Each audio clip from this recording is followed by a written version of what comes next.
Welcome aboard, everyone, to the SID View podcast. You may now unbuckle your seatbelts and please observe the no smoking sign. That was flawless, Remy. Wow. Well done. Well done. You added a sound effect? You like that, huh? Oh my gosh. Going the extra mile. Yep. Wow, that really was flawless. You almost couldn't convince me that was live if you tried. That's funny. That was good stuff. That is funny. The little chime. Remy, you got to be like the voice for automated messages now. Literally. So I told her it could be a Probably. second career for her. Oh yeah. That'll be See, great. we still innovate here on this podcast. We're switching up the intro even. We still innovate. We're adding Word. sound effects in the intro. Not bad, Remy. Not bad. Thank We you. got to evolve. You know what I mean? I literally watched a video on how they hired somebody to be the voice over for the metro train in DC when they open and close the doors, and how the person recorded like multiple takes to make sure it's like perfect for a very monotone message. Right. So Remy can do it. I feel like you got to record multiple so they don't go crazy. No, it's the same exact tone. Now, if I heard the exact same voice clip over and over, I'd freaking lose it, bro. You need to record like 10 slightly different inflections. You know what I mean? There was one time it glitched and the person's voice was played at like 3 times speed and it sounded like Alvin from the Chipmunks. It was pretty great. Alvin. Was that you, Diego? No, that I thought wasn't. that was Rob. No. Wow, I'm impressed. I love that. I'm impressed you thought that was me. You have a booming voice yourself, so That's true. I could probably get there. yeah, you definitely. If you can get to SpongeBob, you can get to that. Yeah, that's true. That's what she said. What? No SpongeBob. I cannot do no SpongeBob. That's for sure. I almost want to hear you try it. I don't know how. I mean, this guy karate chops his throat and stuff when he does it. Yeah, that's how the You actual feel- VA does it. That's He's weird. just like, The Yeah, dude's it's gonna freaking hurt his Adam's apple. yes. It's already bad.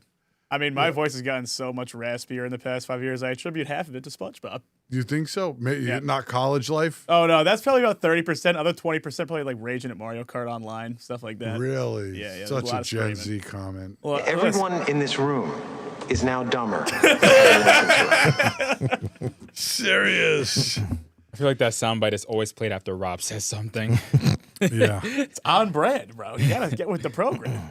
Oh, I have. All Same right. with the popcorn, too. Settle in there, chirpies. It's time to get crazy. Is it? Oh, yeah. You guys Big have been show. awfully quiet. Big show tonight. Big show. Mm-hmm. Settle in.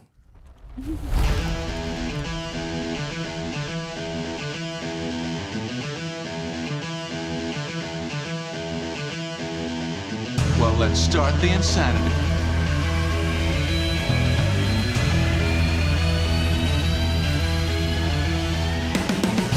What's up, everybody? Welcome back to the Man Cave for the next edition of the SID's View podcast. Glad to have you aboard for another Tuesday night. We got a lot to go over. My man Diego is in the house. What's up, buddy? Yeah, man. Happy to be here. It was an action-packed race at the bowl. Coming up on Championship Week at Stafford. There's going to be a lot to talk about tonight. Indeed, there is. Reminator's ready to roll over here on the Am I controls. going to be the one doing this? Well, I was going to have Tyler Chapman and Nick Covey come down, but somebody blew their motor on the highway on the way here. They couldn't make it. Yo, yo, yo! It's a beautiful Tuesday. I'm here with my boys. Let's do this. All right, my man froze down in the bullpen. Cue up a little AC/DC, Back in Black or something. What up, everybody? Your man, Rob, back in the house. I heard there was some mods, some late model action over the weekend. I wouldn't know. I was watching trailer races and car soccer. Okay, that's weird. And Bonsa's over there on the news desk. What's up, my man? Where's my super suit? Plenty to talk about in the weekly update. Old Blue brings a new winner. Timely clutches at the conch while Christopher stepped into the national spotlight. Indeed, he did. We'll have more on that later. That was fun to watch for sure. Anybody that is out there wants to join the fun, the live chat is always popping. Why don't you go down to youtube.com/SidsView/join. Get yourself a podcast membership, $4.99 a month. Not only getting the live chat, But you also get bonus content every Thursday, members only exclusives. And we've been recording some great stuff with the current late model Rookie of the Year contender and the last week's feature winner, our man Shawn Gaedeke's in the house. What's up, buddy? What's going on, guys? Yeah. Excited to be here. Yeah, appreciate you having you in. You've been having an excellent season. We're going to get to that a little bit later here when we go to our Speedbowl results for sure. Let's get those guys over at Monaco Ford up and running, Diego. You know how they do it with the results ticker. Oh, hell yeah. Top 5 finishers around the region. We'll be scrolling on the bottom of the screen. So listen, before we get started, we got to do a little something with our friends from Cause Central Auto. You know, he's been a very intriguing sponsor that we've paired up with and had some great giveaways. We put that jackpot back at $1,000 for any repeat winners. Let's just see if anybody happened to get it done.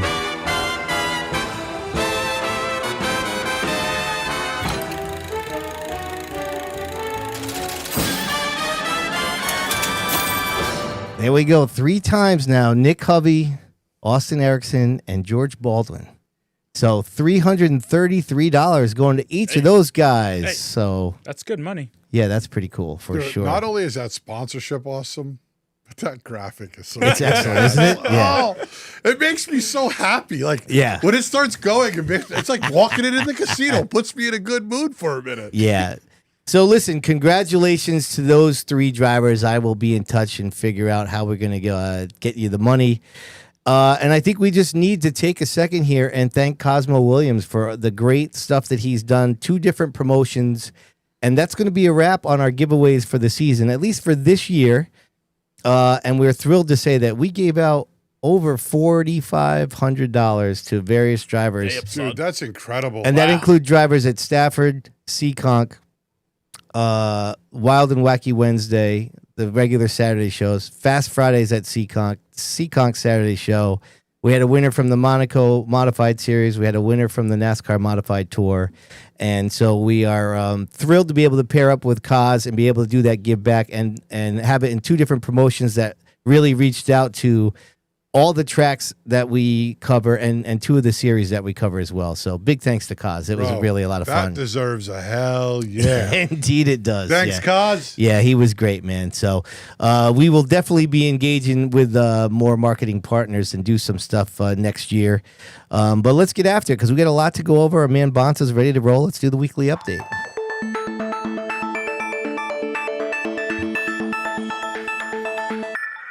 Sponsored by Belltown Motors, and we begin at Thompson Speedway last Wednesday with the Outlaw Open Modifieds, where last week's guest, Ronnie Williams, picked himself and backed it up, going wire to win the race. My man is on a hot streak, bro. Seriously. Clicking on all cylinders right now. Guest picks himself and goes out and Seriously. wins. That's baller. Yeah. That's honestly one of my favorite things. Low key is a driver calling their shot and backing it up. Right? Yeah. I love when drivers do that. Has that happened on the podcast yet? No, Or is I that don't the think first so. time? I I was don't think trying many to- have even picked themselves yet. I thought it did happen before, but I couldn't remember who. But it's very rare for sure. Yep. Going to the 604 modifieds, Keith Rocco got his 4th win of the year. Danny Cates finished 2nd, so shout out to those guys. Yeah. I mean, is it a surprise, though? I mean, listen, Keith, he's dominated there like he dominated the bowl at one time, right? I mean, He had one really bad night where he wrecked in a heat race, and points-wise, that made a huge difference. Yeah, but those guys are, I mean, they're really, I mean, as you're going to get to, they've been clicking. Yeah. That 09 car has been coming to life here late in the year. Keith is putting something sugar in his coffee or something. My man is stepping it up. I'm happy for those guys. More on Kid Rock later. Oh, teased it. Okay. Going to the late models, they had their 50-lap feature, and Matt Lewinsky Lowe beat Jacob Rowdy Burns in a side-by-side finish to win a crazy, crazy race. So, we do our superlatives, which we got to start preparing for, Oh, And yeah. I think one of the categories is race of the year, and this might be a contender. Wow. This was a pretty awesome race, huh? It was, I listen, they haven't been getting many cars, and we were like, we showed up, we were like, geez, how many we think we're going to get? I seen Jake Johnson at Stafford on Friday. He's like, you guys going? I'm like, yeah, we're going. Right. And then Sean's like, well, we're going to go too. Brody wants to race. And I'm like, oh, this is going to be a great race. And it didn't fail at all. I thought the heat races were great. Yeah. The feature was great. Great for Thompson and all their people that put that show on. I'm so happy that the race showed up and it showed out like it should have for a big money race. Adam Petty made his late model debut, didn't he? Yeah. Oh, yeah. He ran good, too. He ran in the top 5. Yeah, finished fifth. Finished 5th. Yeah. Rem, what do you think? I mean, we do have a great 2-lap video, so 2-lap video. Looking forward to it. here we go. Burns on the inside. They make contact out of turn 4. Staying straight, but Burns is able to pull right up alongside. This is the last 2 laps? Side for the lead in the late model 50 as they come off of turn number 2. So Lewinsky Low led for a long time. I can't even believe he won the race. I walked away. I didn't think he had a shot. I actually congratulated Rowdy Burns in the pits. I didn't know he didn't win. Really? I'm being serious. No, come on. Way to pay attention.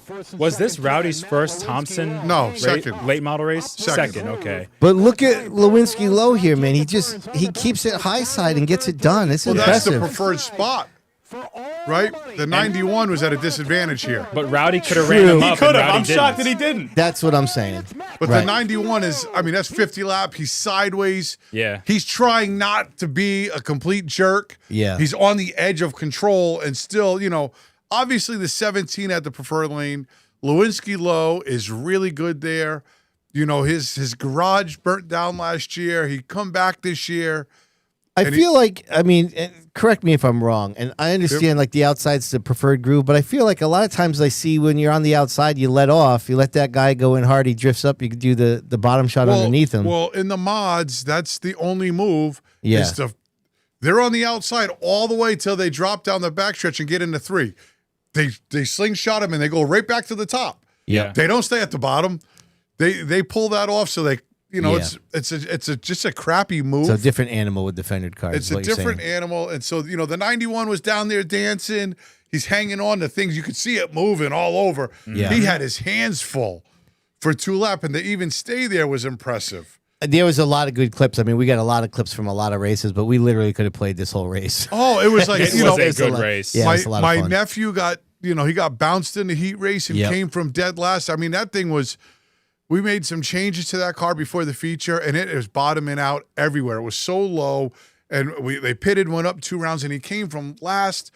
Kind of reminded me of the old Scott Fern in the Botticello 03 red car, no sponsors, just comes in fast. Oh, right, like serious. Yeah. Like it hit. He was going at it with, Rowdy Burns and bottomed out going into 3. He was so low and it cut a right front tire. But, man, there was so many great moments in that race as you just watch. Adam Petty was one, making his debut, getting into the top 5. Jacob Burns is just nasty, right? Brody ran awesome. Lewinsky Low ran awesome. Even the kid that used to run street stocks last year, I forgot his name. Oh, you're talking about Jared Roy. That's Roy. mini stocks. But he's from the mini stocks. Jared Yeah. Roy in the 1 ran really well. He hung around in the top 5 for a long time, man. It was just a super race, and Thompson needed a shot like that really bad. Yeah. And they got it. Yep. Jared Roy, he's been fast. I don't know if you guys watch Race Monitor as much as I do, but he's been fast. This He'll go guy out- does. Oh, yeah. Go No, out and he's practice. Emma held him like- off in the heat race. I know. And I was like, God damn it, Emma. Hell yeah. I know. I was spotting for her, and I'm like, all right, Emma, we got 2 more. Just keep it going. And I'm like, just trying to keep her calm because Jared Roy's fast. It's no secret we haven't had a lot of success this year. Yeah. And Emma was so looking forward to going to Thompson. She's like, Dad, I love the place. As a father, I get scared because it's a big, fast track, Yeah, you man. say that all the time. Yeah. It takes one wrong move. I don't care about the car. You know what I mean? And, she held off Jared Roy for 3rd in the heat race. I know it's only a heat race, but it was a big deal for us this year. So Emma put a post up. Is it a wrap for the late models season? Yeah, the front clip got knocked off the car, and we just haven't had a great year. And it's just time to regroup. Yeah. We just got to regroup. I don't want Totally understandable. I don't want to spend any more money. Let's just refocus. Yeah. Sometimes it's like a business. Right. Shawn will tell you, there's so much money being spent. And I said, I was in the shop the other night, and I say, I don't know if you guys know who Bob Hayes is, but he built Busch cars back in the day. He is just a legend in race cars.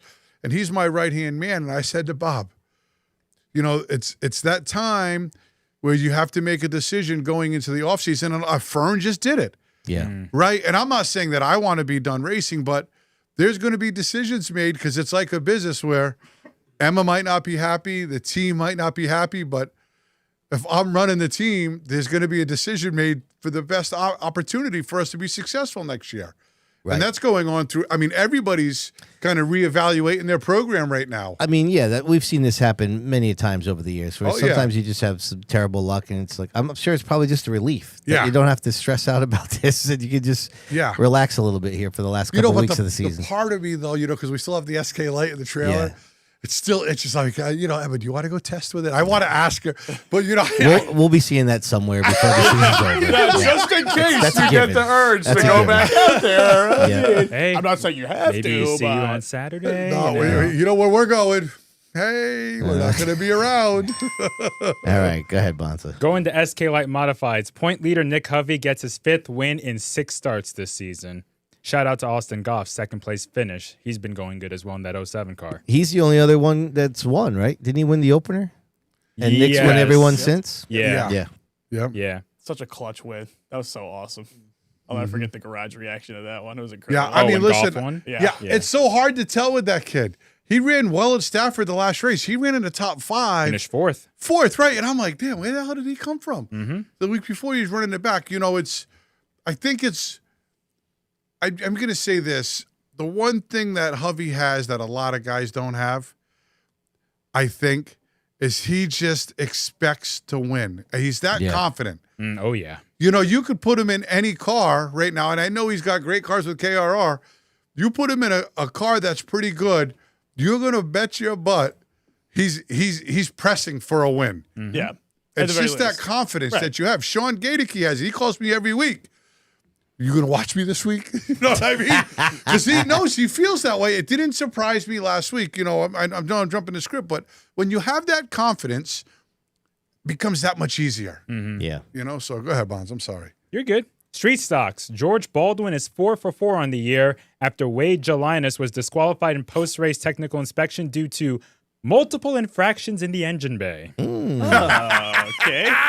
That DQ was worth $333. Right? Yeah. Good job by Baldwin. Listen, if I was racing, I'd be bringing it too, though. You know what I mean? You just show up to win. You got one race. First time I seen the guy. Yeah, I think we have video proof of that. Yeah, thank you. Okay. Let's keep it going. What was cool to see too in that race was they changed the rules there. They went to like a lot more open cars. Yeah. There's Camaros running, stuff like that. Aaron Plemons shows up in his Waterford street stock, changes the gear, and goes and runs up front the whole race. Yeah, finished 3rd. It's like there's some interesting things. Yeah, but he's beast mode. He is. He's just that dude gets it done, man. He's another one of those guys. It's like what I just said about Hovey. That's how Plemons feels. Yeah, when he shows up, if he's not winning, he's pissed. Yeah, like I should be winning every race, and if not, he's going to tell his dad, "Better work on it."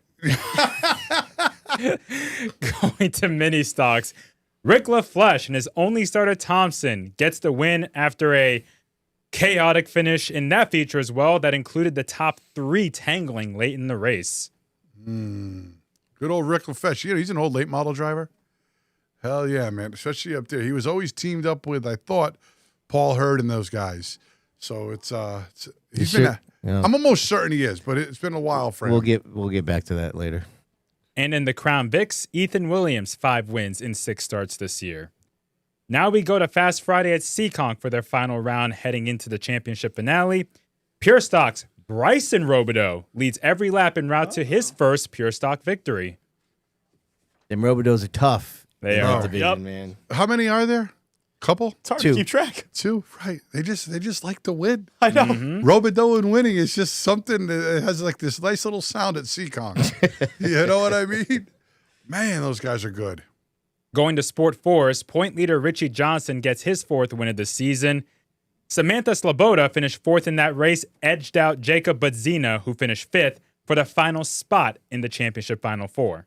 Good for those guys. Yeah, man. So they're all. I mean, we'll take a look at the points in a little bit, but they're heading into the championship here coming up. So. Oh, all of those guys. I know we've discussed this Final Four format that they have, but all those drivers you just mentioned are really hyped going into this last. I mean, could you imagine the energy in the garages right now? Or stress. To me, it's got to be positive energy. Like, we got a shot to win the championship right now. I mean, I'd be having a great time all week in the shop. That's just me. It's exciting for them.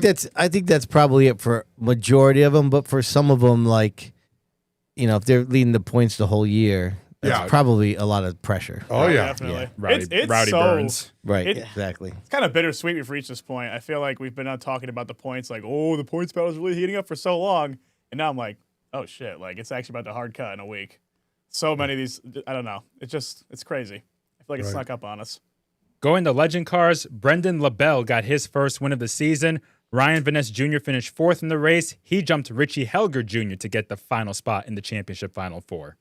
All right. In the Bandolero Outlaws, Luca Dibb goes back-to-back. He has 3 wins on the year. In the Bandolero Bandits, Landon Solomito, win number 6 on the season. My man. It's got some wicked aerodynamics for that car. Again with that. I knew I'd like it. It's crazy, though, watching the race. He does pull away from the field, which is hard to do in those Bandoleros because everybody's drafting together. Right. He's got a hot rod. Now we go to Lee USA Speedway for the Granite State Pro Stock Series. Derek Griffith returned to the series for the first time in almost 2 years, winning the 150-lap race and pocketing $10,000 in the process. Ooh. Big money. Seriously. Wow. NASCAR Cup Series driver Tyler Reddick was in that event. He finished 12th. Yeah, that's pretty cool for Lee USA to get a Cup car. Yeah, but they've had him before, but that was real quiet and on the DL. It was, yeah. You know what I mean? Why was that not hyped up at all? There was nothing I don't know. Because it was like a day before, somebody put up a picture of the 45. Like, if I ran the track, I'd be gassing the hell out of that. Even the usual Cup media will say, like, oh, Cup Star is going to run X, Y, and Z event at this track. Radio silence on that one. Do you think it's just because it's out of our wheelhouse, though? Our social. Listen, we talk about the algorithm. There other stuff pops up on my feed. Why doesn't that? Yeah, I would have usually heard about something. I've seen like 2 pictures or something the day before, and I was like, oh, that's cool.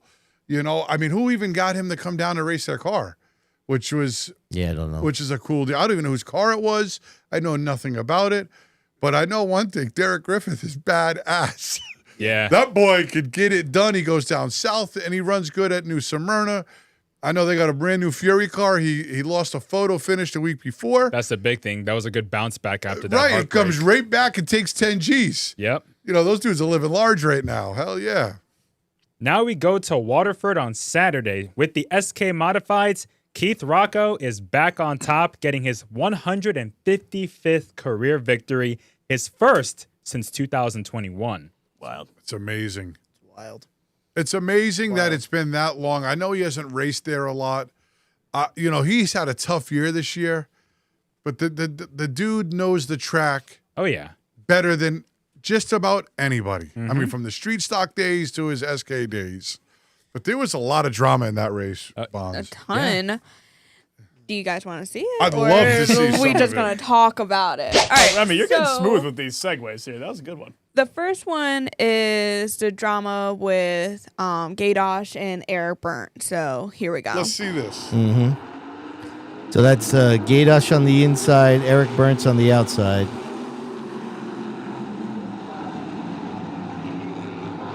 Runs him up a little Great bit. crossover. Eric gets a crossover, though. Oh.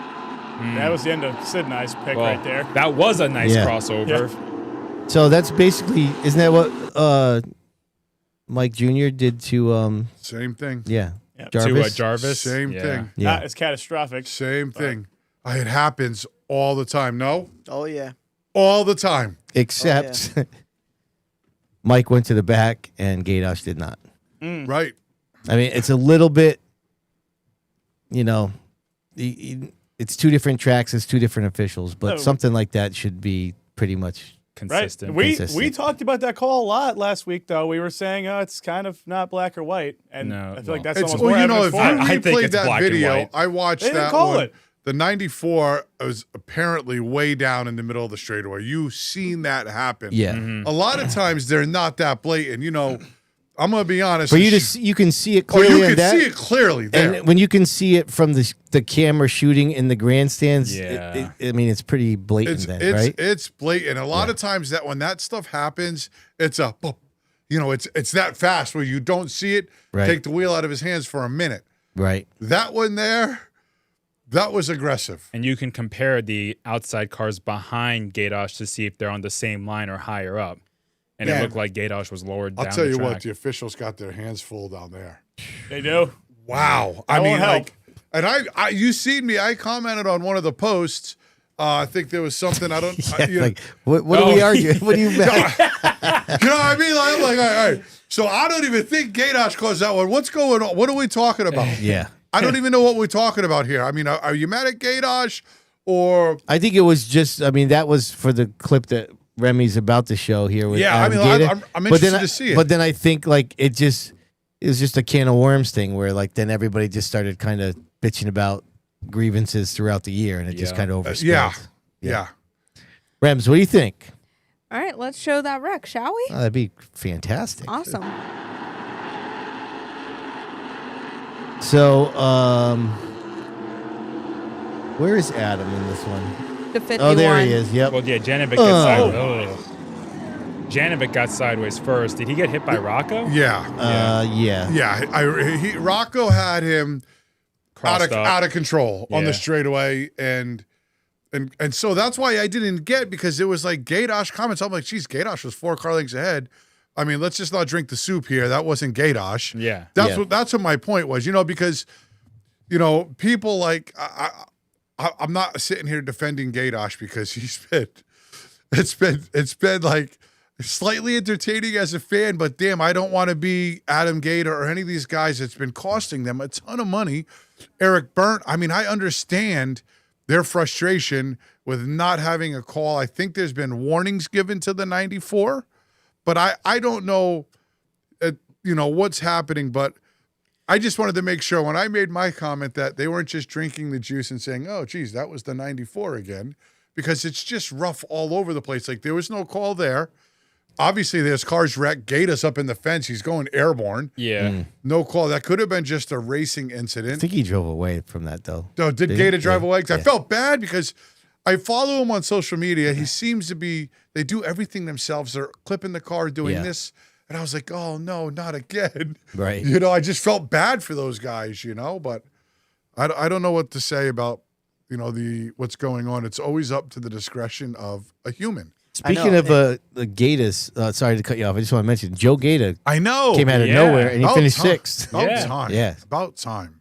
Go ahead, man. What do you do in that situation though? It's not like they're gonna tell the 94 he needs to start in the back every week because the other competitors are getting caught up in him being part of the mistake. I mean, it's like, do they self-police it? I mean, how do you go forward with that? You know, it's been so hard to watch, you know, because one guy that I know that I've watched in particular have to deal with him multiple times is Todd Owen, and I've watched him try to navigate through him, and I'm a friend of Gaedeke. I like Gaedeke. I've spotted for him.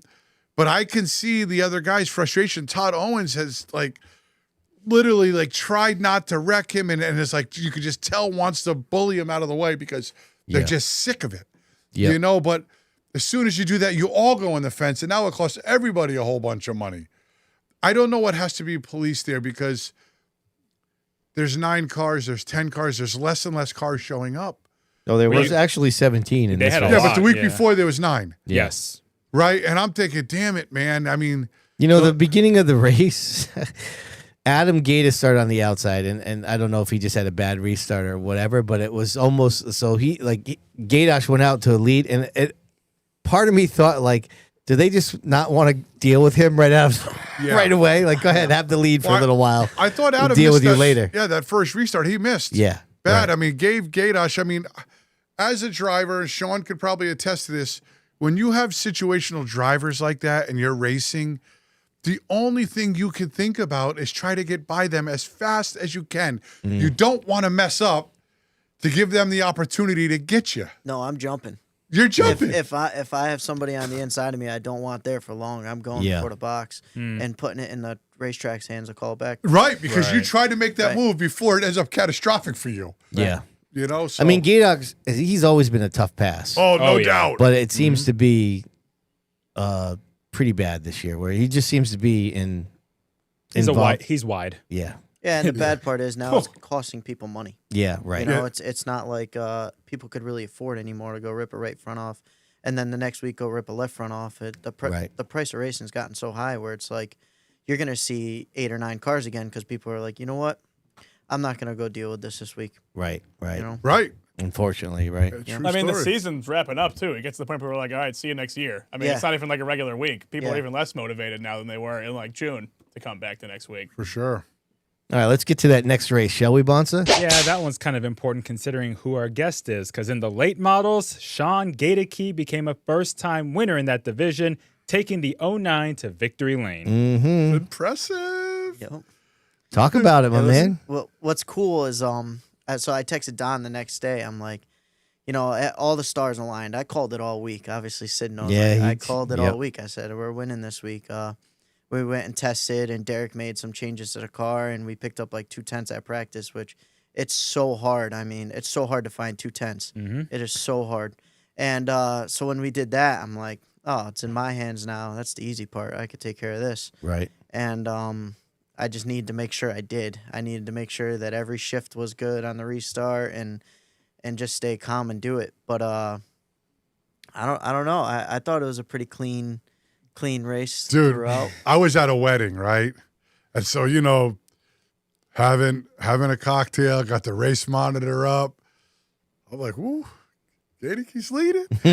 Then I said to him, I'm like, we're watching, so it's me, my brother, we're sitting there like, oh, Palmer is coming though. You know, we couldn't tell on how close. You know, it's hard for me to look at the thing and see 3/10. What's 3/10? Is that 3 car lengths? I'm not in my brain. I'm having a hard time figuring out how far he is. But you know, the 17.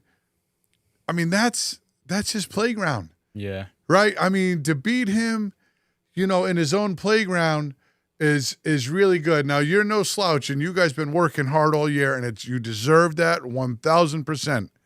Yep. And to go out and beat the 17 coming is huge. It's I huge. was stressing it, I'll tell you. My uncle, he spots for me. He's never spotted before, nor have I ever driven a late model before. So when I talk to Derek about like situations like this, he's always told me just pick a pace and stick to that pace. Don't slide a tire. Don't do anything like that.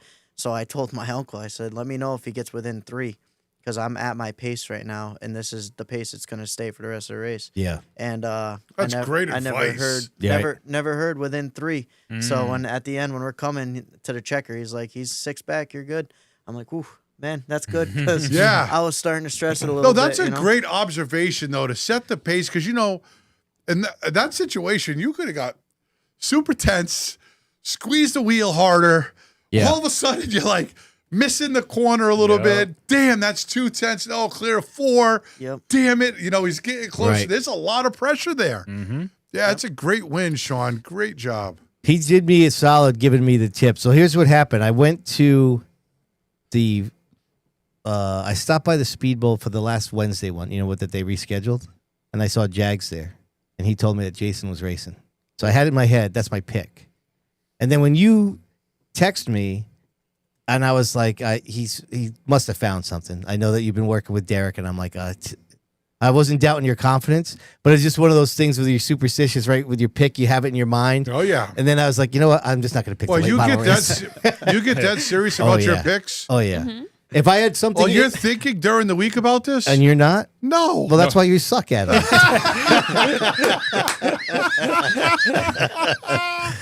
All right, go ahead, you guys are a trip. You know, it almost would have been as good if you did pick Palmer, because then I could have really. Then you would have got right. But that's why I stayed away from it. Yeah. I didn't know he was coming. When we seen that he signed in, I'm like, damn it. Yeah, you know, work like, cut out for you. Yep. Nah, but you guys are on point, man. That's good for you, man. So listen, now you had Deshays there. He finished 8th. Now you're within 11. Yep. We just closed it up half of our big gap. chunk, Yeah. right? Yep. half of our gap. So just go out there and win another one and see how it all plays out. That's it. You know, Yeah. I got probably a good 4 of our friends that are going to bring cars for finale. Nice. Just to make sure that Get that there's car enough count up? out there. 4? Yeah. And we're just hoping that we can go win again. And I don't want to see anything bad happen to him. We've raced good all year, and I think he's really good. Yeah. I think he's really smooth. He's had a little bit of bad luck the last week or so, but other than that, it's rare to see him finish out of the top 3. Yeah. So to even be in the talk of it is like, oh, this is cool. I mean, Especially listen, none of man. us expected him to show up this year. Right. So when he did, I mean, I was happy about it. It's good competition. For sure. And losing Palmer full time was like, does it start to lose its value being competitive in this division? But it doesn't when you got guys like him, and then Brody shows up here and there, and Palmer's sure. starting to show up. This is what Palmer's 5th race, I think, this year. So Yep. Yo, Deshays is no joke. he's of not. course No, he's not. not. Yo, Right. Deshays is no joke, man. He is official. He could go. I have the utmost confidence that he can go up to Thompson Yeah. and run up front with them boys too. He's that good. Yeah. They're no joke. These young kids now, that like the Brodies and him that sit around and play iRacing and master PJ Evans. These guys, they could go anywhere. Doesn't phase them, and they run competitive wherever they go. He's ran top 10 in Act Tour races. That's what I'm saying. Yeah. Yes. He's gone with his old car and ran top 10 with the Act Tour. And it's like, it's pretty cool. I wouldn't trade the fact, oh man, I wish he didn't show up and I'd be leading the points right now by a mile. Yeah. I wouldn't trade that. I like the push. I like the I think it's going to make us better for the years to come. No doubt. No doubt. So Kenny says that he had a camera on Janovic's 51. Forgot to send us a clip. All right, Kenny, that's a 3-comment penalty. I mean, don't tease us like that. Yeah. Let the I'd kids rather just not know. send that stuff over, bro. All right. SK Light Modifieds. Point leader Nick Hovey claws his way back to victory lane after a torrid battle with Tyler Chapman in the closing laps. Hovey and Chapman both bounced back in the feature after they were caught up in a heat race wreck.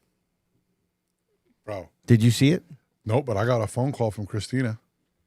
She's like, I don't know if our car, they're in a heated points Championship battle. Yes. Yes. They're like, Diego, I don't know if our car is going to be able to make it. They were going to make it. Yeah. I mean, but she It said was pretty banged up. Oh, It yeah. was They're pretty sending me banged up. pictures, and I'm like, whoa. I'm like, listen, the mod's up in the trailer. You just tested it last Thursday. Go get it. I don't care. Yeah. Did somebody drop fluid? Is that what happened? Or what? Blew a motor. Gamarlo blew a motor or something. Gamarlo blew up? Gamarlo, yeah, blew up or something, I heard. And did they wreck in the fluid, or did they just wreck because the car blew up in front of them? And No, just they dropped slowed down oil. so fast? Oh, Yeah, okay. it dropped oil. and Yeah, see, when everyone you hit guys it. said that, I was like, well, there goes the pick. Then I checked race monitor later, and I'm like, oh. Yeah, it was a slippery, Never doubt 'em. little slippery slope getting in there. It's like driving on Right. ice. I was shocked. I was shocked that Hovey was as good as he was when he came back out, because when he was getting towed off, I was like, dang, that rear clip looks like it's down. He's got suspension off the car, and I'm a little bit of a Hovey fan, so I was bummed out for him. I was like, I hope he goes gets that KRR car Yeah. and comes back and can do it, and he did it in his own. That thing was flying in the feature. Those teams, pretty they much lights always out. find a way. No matter how much the odds are stacked I know. against them, It's amazing, especially right? with what's on the line, they always find a way. I mean, to come out and win the race? I mean, Starting in the back. Did you see the side-by-side battle between Chapman and Nick Hovey? If not, I'd love to see I it. have the It video. was such a good race. Let's do was it. Such a good race. It was really good. And these two have had some battles in the last couple of years. And that's the best that 07 has looked in a while. Yeah, it was. That was Ooh. a bar. That was a Plinko. Hello. Just to think, both those cars went off on a hook in the heat, and now they're putting this show on. Bloxham is just watching, seeing Oh, if yeah. anything's Yeah, gonna he's happen. hoping for my something to God, happen. man. The 07. He's running him up. Oh, Nick's got to be feeling like, okay, I Oh, owe him. look, it's right back with him now. Oh, that's that's close. 3. You know Hubby's going to bring it back. Yeah, he does. Here we go. Look at Hovey. Race smart. Look at him. Hold it right Wow, to the nice bottom. little checkup right there. Oh, That was yeah. good. That was That's Prevent what the I always crossover. tell you. Yeah. Like, you got to race smart. Yeah. That's what won the Don't race. sail it was off losing in the there. Momentum, yeah. Yep. Yep. Yep. It's over now, yeah. He played that perfectly. He Yeah, did. That was masterful. Yep. I just had this conversation. I'm like, you got to race with your head. Yep. You can't just be full throttle all the time, right? And kudos to both of them. Afterwards, they were smiling and talking about how good a race it was. So, when you have a hard physical battle like that, it's nice to see the drivers smiling instead of fighting. Oh, yeah. Well, unless you like entertainment and views, then you would want them fighting. Yeah. Well, if you want to see fighting, there was a little bit of drama between Midford and I'm going to screw up his name probably, Burgoyce. You got it right. Yeah, right. Look at that. Anyway, let's go to the video. A little bit of 78 Let's and take a 3. look. Oh. Oh. Yeah, that's when running somebody up goes wrong. Oh, hell no. Yeah. I hate to see that. What do you think? Racing deal or reckless? Can I be honest? Please. It didn't look like an awful move. It didn't. It just happened to be the stars aligned with the right rear, hit the left front perfectly. Mm-hmm. And I think it took the wheel out of Burgoyce's hand. That's why the thing shot straight up the hill. But that's what it looked like. It wasn't like he gouged him all the way in. It was a slight. I don't know though. touch. Someone's gonna tell me. Like, did he mean to go up there, or was that maybe He wanted to run Burgoyce up like anybody I else feel like would. I don't think he meant to do that, But though. he didn't mean to wreck him. He did not mean to wreck him. I don't. Let's get the think. double birds going right here, though. Oh, look at. I mean, That's how you I'd do probably it. be doing that. That's how Like, you do Burgoyce had a right to be upset. Yeah. Oh, Anybody no in his doubt. spot has a right to be upset. Listen. But Midford, I'm sure, didn't well, I don't even mean to did he do mean it. to wreck him. I just mean did he mean to enter the corner that low and then go up like 2.5 lanes? Because he went. If the 78 wasn't there, he would have been way up there. It's hard to stop the momentum of the car when It you is. go in hard that low. You're committed. You're committed. Right, you have to be. And At so, that I mean, point- at that point, it's hard to stop the car. I know the Burgoyces they have every right to be pissed off right now. Especially with the year they've been having. Yeah, they have every right to be mad. And he just won a couple weeks ago. He's fast. And he would have been in contention there. He would have been sitting in third. He would have been in he was in the championship contention. That's probably taking him that's out of even it. worse. Yeah, that's the I big mean, thing, too. they had 18 cars, and he finished 16th. Yeah, and Midford's not even in the points. I mean, Yeah. and No. the 78 had passed him clean. Right. Passed you clean. Like, you can't do that. Like, And that's what sucks is that when you pass someone clean and then, whether accidentally or not, get cleaned out by that same person. just got to have more self-control of your car. Right. Right? You can't let that happen to the guys running for the championship. Bad Right. move. Anyways. Going to the trucks, they had a 50-lap feature on Saturday after it got rained out a couple times, I think. Ryan Lynham dominated the feature, and I mean dominated, to get his third victory of the year.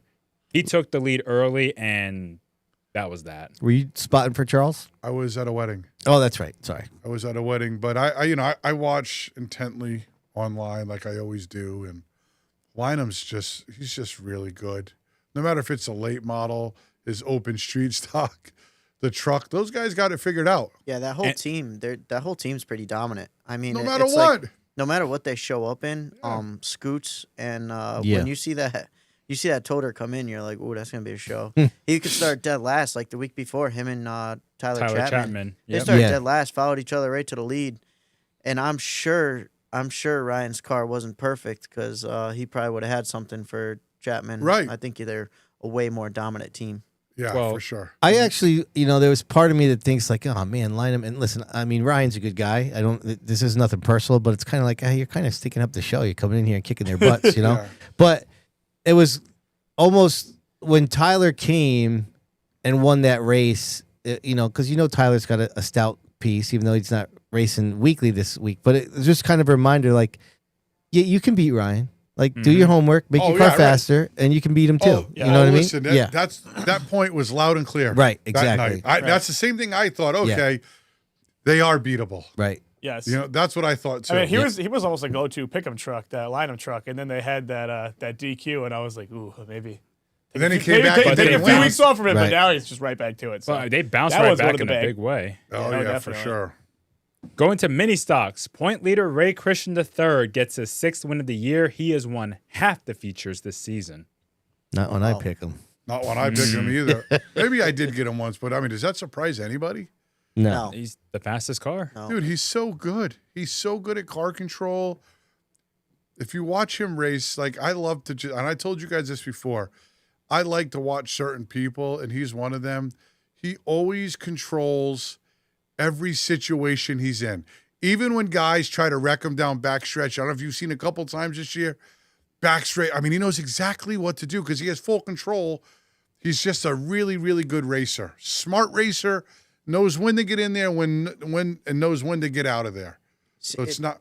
Seems to me like he's almost having more fun now running this mini than he has in 100%. previous years. Yeah, Yeah, 100%. He's smiling. He's in line early. Yeah. You know, Ray was never like that. I mean, he showed up last minute. That's a great point. With the car still in the trailer from the week You before. know, most people think that, stepping down a division is it's like you got demotion. Like a sign of like you got to weakness or swallow something. your pride or something. right. I'm going to go back down to the mini stocks. He took it as I'm looking to go have some fun. This is And going that's to what be your brother's great. been doing in the streeters. That's what I'm saying. Very Like, respectable, honestly. I think with today's cost of racing, Race what you can afford and go have fun. right, and have fun. It's better to be competitive and keep it affordable 100%. than well, if what you he break was- the bank and you're kind of running in the back, it's like, what the hell are we doing here? Yeah, right. I got to give a shout out to my man Nick Papacota. He got banged up pretty hard a few weeks back. Yeah. And now he's back racing. If I'm not mistaken, Nick's in his early 70s.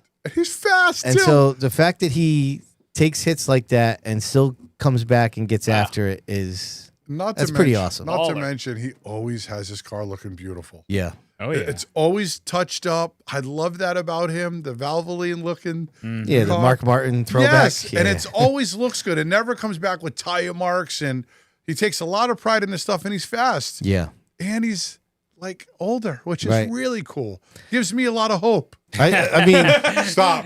What? Well, it's a good joke. Listen, yeah, you're young. If he's running good, he got room to run there. he won a race in the early years of Sid's View, 2010, 11, 12, and he got on the mic, and I think he said he was 59. So that was Do the math. 12, That's 13 years crazy. ago, right? It doesn't happen often anymore. So, and I mean, especially after taking that kind of a hard lick. I Yeah. mean, those are always going to hurt. And as you get older, it takes longer for your body to feel better after something like that, So just impressive. That's a great plug, Sid. Yeah. Well, I mean, Nick's a good guy. No, he is, and he doesn't get any love. That's a great plug. It's man. he's one of those guys now that's kind of like he's in that fabric of the Speedbowl. Yeah, for sure. When you go there and he's not there, it's like something's missing. Yeah. You know what I mean? You expect to see that For 6 sure. in the minis. So. Yeah, and he still works hard too, because even when he wrecked it, I heard it like broke his motor and everything. He Right. had to go get a block, put together that. Yeah. And I'm That's sure- amazing. Yeah, isn't That's it? Like, amazing. Seriously. 70 years old. I'm sure The he's still love Right. of racing in the Speedbowl, it just pumps through that guy's veins, Yeah, man. for sure. That's awesome. Going to the Crown Vics, Austin Erickson went back to back, and he has 3 wins on the year. And they had 11 cars? 11 cars. And he got yep. $333 because of it. He That's did. a good Yes, he payday. did. And the Bandoleros, Aaliyah DeSoma edged out Luca Dib at the finish by 11 thousandths of a second, while David Bernier claimed back-to-back championships. Go ahead, Rems. All right, let's just show it. Sorry.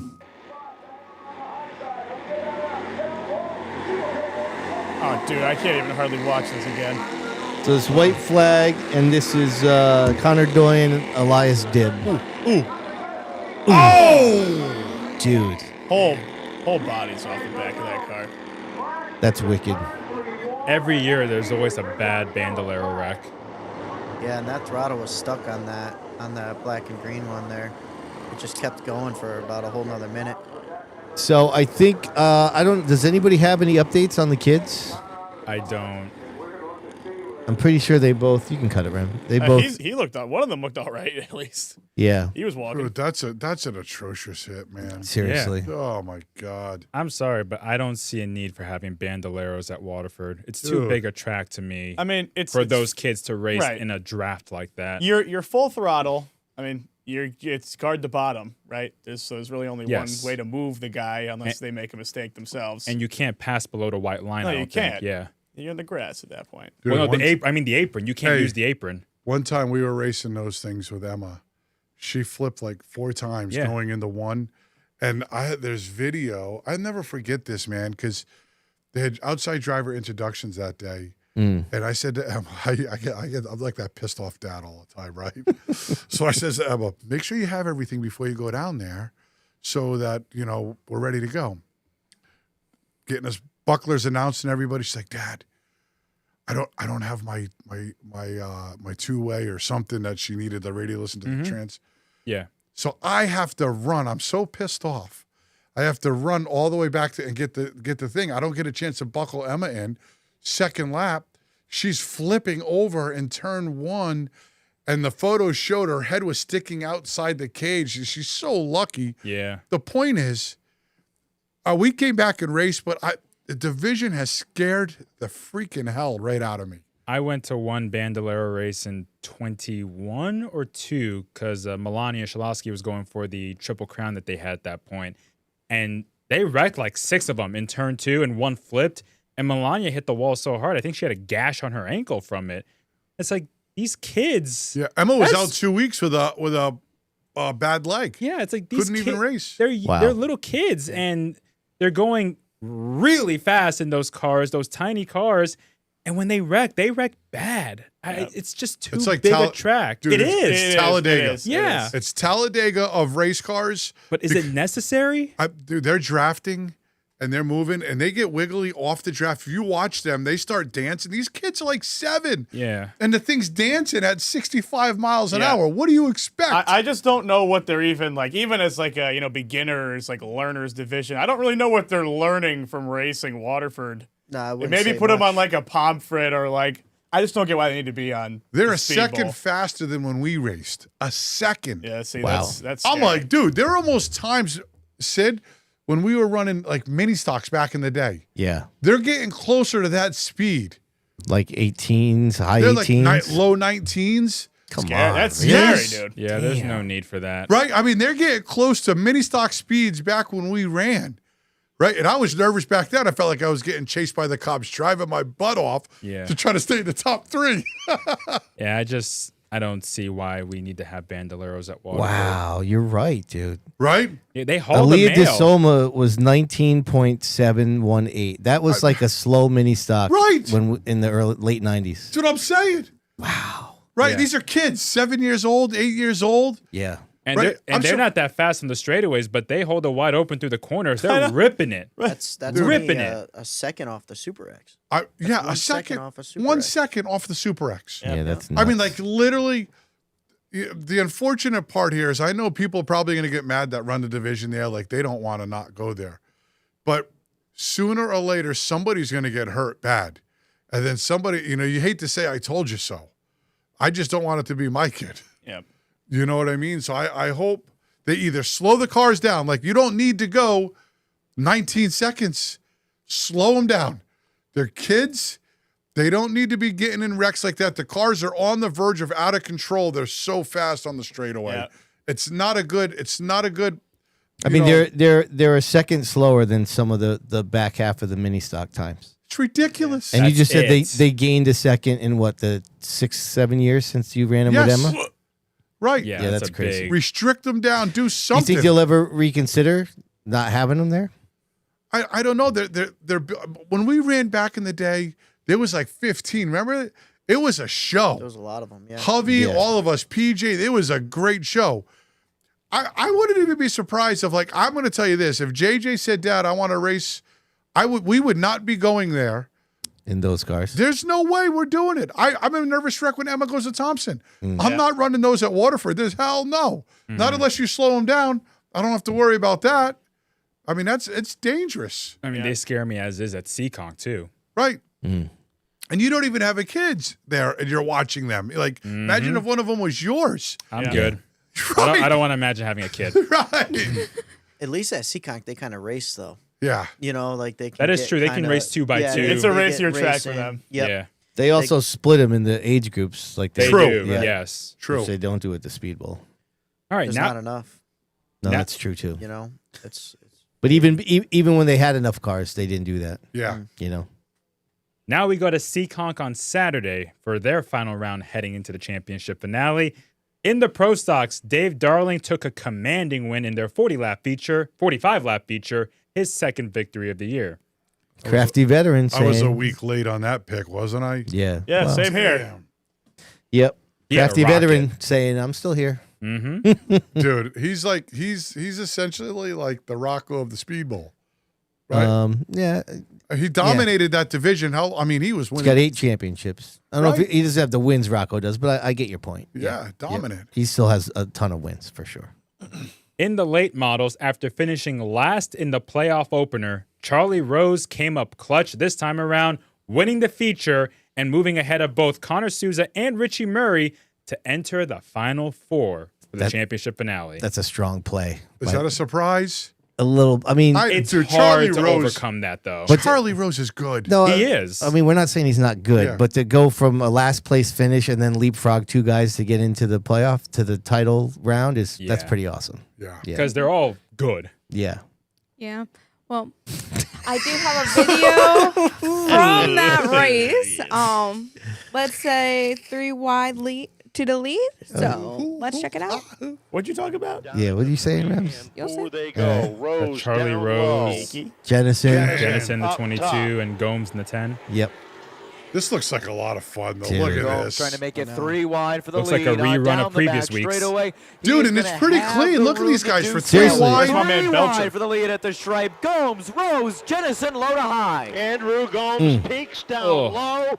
The youngster. That's 1 lap of takes it 3 at wide. You're not going to wide, see this at down any into other 3 track and really that we 4. cover for this Rose long. in the center. Gomes on the This is inside. just Jennison up non-stop, 3 top. wide. Rose continues to Nice hang on at the stop. top of the Oh, leaderboard. see, nice Rose there. peaks out by That's just 2 about laps to half a 3 nose. wide. Jennison 2 falling laps back a and little 2 bit. straight Rose laps they and went 3 Gomes wide. That's battling unbelievable. for the lead. They are Ooh, side look at by that car bottom out. Oh, listen Okay, to Rams. this. I guess Rams doesn't want us to watch anymore. Okay. No, it's fine. I know Gomes didn't win that race, but that kid has really turned up the wick here. Oh, yeah. Oh, yeah. He's turned up the wick. He's competitive as hell, man. That's how they finished Rose, Jennison, Gomes. That was the top 3. Great night for those guys. Yeah, that was a good race. What a competitive field in general there. Yeah. I mean, Rowdy got caught in a wreck early on, or else you add him to that mix. What's that race look Yeah, like? seriously. It's official. Yep. A lot of good cars over there. It's That's great. official. Yeah. Was it unofficial before? Oh no, it's official that there is some badass cars there. Damn right. Every one of them. Now we go to the sportsmen, and after a brief or an early exit the previous week, like Charlie Rose, Doug Benoit moved up from 6th place in the Final Four thanks to a timely victory on Saturday. So just like Charlie Rose, started down low and made his way to the championship 4. It's clutch. Yeah, Seriously. that's the Right? theme. Clutch. Like I know I say this all the time, but showing up is showing up. Like we talk about Mikey Flynn winning late. Like it's just, I mean, man, what a great win late in the year like that to put yourself in position to win. Those guys, they're having fun in the shop. They come off a win all week. They're going into the Final Four. They are hyped up. They This got week. the momentum. They got the momentum. They are feeling good. Sorry. Did you also see the start of the race? Because it was real interesting, sir. Okay, well, just show it. I guess then. not. Let's see They're it. up on the outside. Giacomosi down low. Benoit It's trying to always work his way up interesting when into the a 116 is qualifying there. spot. Cody tripped out Yeah. of Dude, he is a lot of fun to Dude. watch. It doesn't even seem. He's to be never on the done. inside, too, when they go 3 wide. It's Trip freaking has the awesome. running room down low with Giacomosi falling back If he's to the 3 fourth wide in spot. the middle, he evens broke. up with Jeremy Lambert, with Sylvia Tripp and Benoit going 3 wide for the lead, and That's turn Benoit number 2. in the middle. Off the corner, Yeah. Sylvia Yeah. continues to hang tight up on the outside. Rim riding around the 3rd mile. Hey, into 3 the and 4. announcers are Benoit great. squeezes Yeah. They in are. the They're middle. so They top tier. continue to come Hey, if off you're at side by 4. side and you want a Sylvia, specific car on the Tripp, outside, that and Benoit 116 gets will on give you 3. all the room in the Jeremy world. Oh, yeah. Lambert right there in 4th, and here comes Wood and Petty. That's great. So cool. I just wonder when someone else is gonna really try and like replicate his setup because I feel like no one else even comes close. Who's It's that almost now? amazing the 116. I feel like it's almost amazing that setup is like legal to run with the rest of the field because no one else tries anything even like it. It seems like He's always camped out up there, isn't it looks he? crazy in the video. See it in person. We were there. I feel like I couldn't even process what I was watching. Everyone's clogging up those 2 lanes. That 3rd lane's wide open. If they check up to your inside, you're moving. Yep. Now we go to the sport trucks, where they had a tough battle for the lead, and DJ Tebow wound up with the victory after contact with the point leader Rick Martin late in the race resulted in Martin going around. I have the video of that in case no one has seen it. So Let's watch it. Sounds good, man. To 3 and off of 4. Tebow throws it in hard and deep. They come off the corner. Ooh, that's what she said right there. Guys, watch the video. Jeez, Fro. Tebow evens up. That's Jake Veneta in the 29. Takes a look to the outside of Veneta right behind now. Ooh, oh, there's a lot of rub in there. Tebow, here comes Veneta, 3 wide for the lead across the stripe. Veneta pokes his nose in there. Oh, come on. That's a racing deal. It is. Yeah. That's a pure racing. I think Rick Martin probably going to be pissed off at me here, but he was squeezing a little bit. It's 3 wide. It's tight. Yeah, he was squeezing him a little bit. The 116 ain't squeezing like that. Well, no one's like the 116. Yeah. What's unfortunate is that it cut Martin's tire down, Yeah. which is why he spun. If there was no cut tire, it'd probably still be a 3-wide battle. Oh, for sure. So I get a question for you. You know, they do this chase format. They had 11 pro stocks, 14 late models, 19 sportsmen, 13 trucks. Don't you think that's down a little bit across the board by 2 or 3 every division? Yeah. Are they are they probably losing is. cars because of the chase? You think so? I don't know. That's just what I just don't know. looked at the car counts overall and just was wondering if some of the cars lost interest with the chase format. I don't know. I couldn't tell you. I mean, listen, late in the year. That's what I'm saying. Is it the points or is it just like? It's a possibility. Oh, it is. Now we go to New Hampshire Motor Speedway. We begin with the NASCAR Modified Tour, where Tyler Ripkema scored his first career win while crashing into the wall at the checkered flag. Indeed. Was it bad? Well, do you want to Remy? see the Yeah, I was video, gonna say, you or better is have this that one. like? Let's see it. It's a green-white checker. Off turn number 4, green. That's my flag pick, goes by back the in way, air. on the Justin Bonsignore left side there in the front launches row. out in front. I mean, like, Inside how hard of lane, a it's pick is Tyler that? Ripkema. Guys, only one I thought it loss. was a lock. I guess the hell not. Problems for Feel Mike bad for Christopher Christopher. Jr. He's off the Broke pace to the on the inside. green-white checker. Tough break for motor. him. Yeah. A little bit of smoke from that car and immediately drops to the bottom of the racetrack. That's an tough expensive break problem. for Christopher and the 13 crew. Into turn number 3. Look at Ripkema just send it. It was so sad. The mic broke right there. Turn number The 13, 4. White 7, flag 6, is in the air. Come One on, more bro. time around Homemade for car. Justin Bonsignore. Usually With a second little place bit of is where you breathing want to be. Room between himself and Well, he's Ripkema. been so good at Ripkema blocking stays this right whole race. in The his 51 track. has, so And I thought, Craig he's watches got there, too. this. Don't count him Easy. out. Not good Ripkema enough this is time there around. off turn I mean, he 2. did his little Can he middle of make the a 2 move lanes for right the here. Look at victory? this. The block. Textbook. Bonsignore drives right But down the to the 3 just inside did lane not of the care. racetrack. He can't Ripkema's go aggressive. anywhere. Dude, yeah, you're telling me. Oh, Look at yes. this. Through turns 3 and 4. Tagged him in the Out bumper on the front, way by. off turn number 4. Checkered I flag know, in that was a sight. crossover And with a- off the with a corner. hit. Oh, he almost tried it again. They make contact. Ripkema into the outside wall, but he takes the checkered flag for his that first tire. It's like a ever helicopter modified propeller. Tour victory.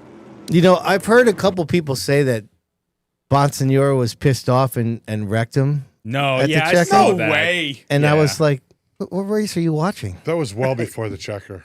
What? What?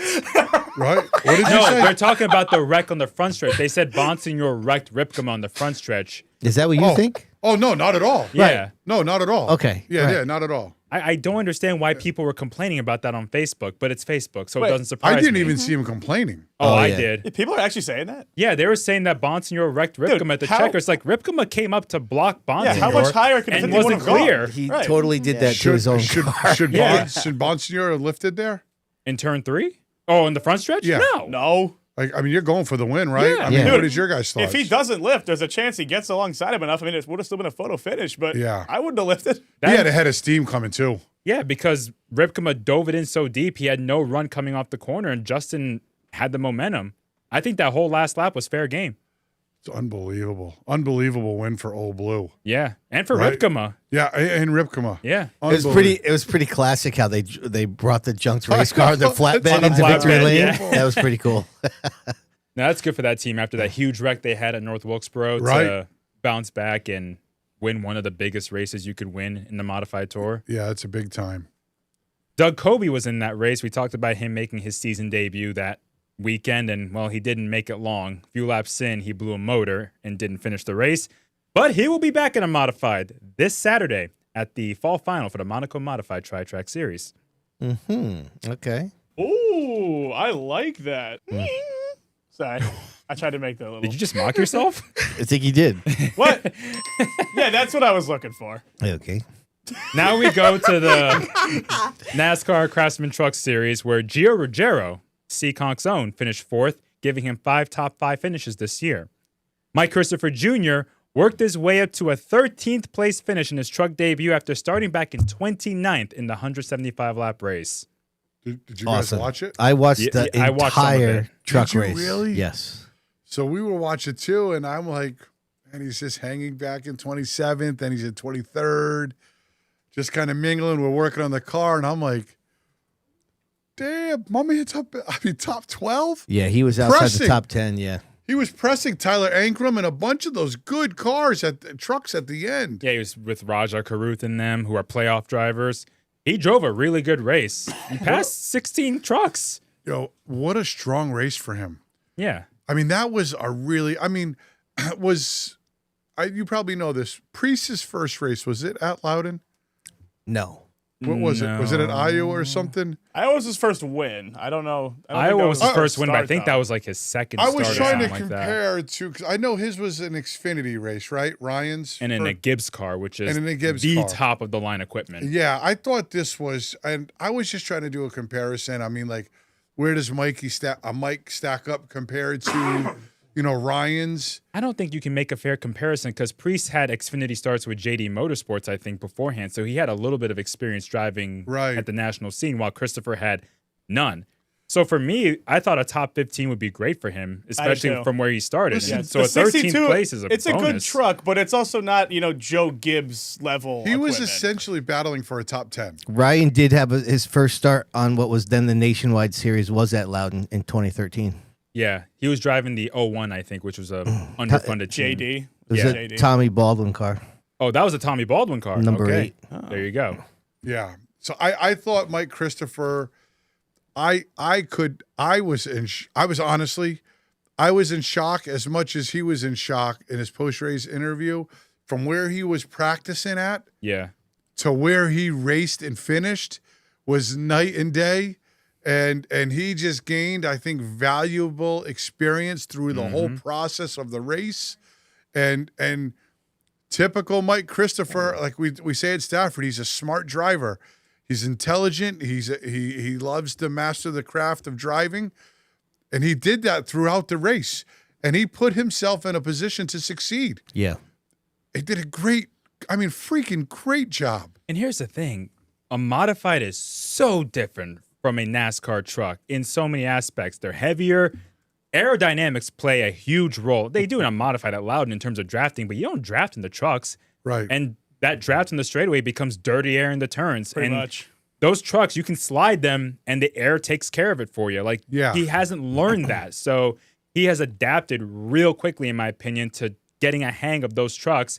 And I think you saw in the second half of the race. Like, if he gets more appearances, why couldn't he do better? I thought that the way he improved in both series from Friday to Saturday Unbelievable. was impressive. Even throughout the race. Yeah. In the trucks. Even where to lift. I mean, these things that these guys, they come back to every year. They've been doing it 5-10 years in a division. They know. Mm-hmm. He's learning on the fly. It's just impressive as hell. I mean, just a true racer is really what he is. I mean, I was so impressed watching. I was so happy for him. And like he was my kid or something. I was just so proud that he come from the seat where Gaedeke's sitting right now. We always, I know for me, like anybody that comes from modified routes, I'm always going to be rooting for. Yeah, him. man. It was great to see it happen. And not to mention the supporters that he had there with, Mohawk and USNE. They really stepped up to back him. Yeah. He's very deserving. If those guys have extra money, he's very deserving of another shot. There's no doubt. I'm sure he opened a ton of eyes. Yeah. People in the garage are like, holy shit, who's this kid? And he's not even a kid anymore, but he looks like a kid still. And he was very impressive. Right? No, but even like when he gets interviewed, you just... He's so well-spoken. Exactly. He's so smart. That's what I'm saying. He carries himself well. Right. Yep. And when he sat here, I remember thinking, like, I had no idea that he was working. I mean, these were probably deals that he was working on back when he was sitting in our chair or potentially new.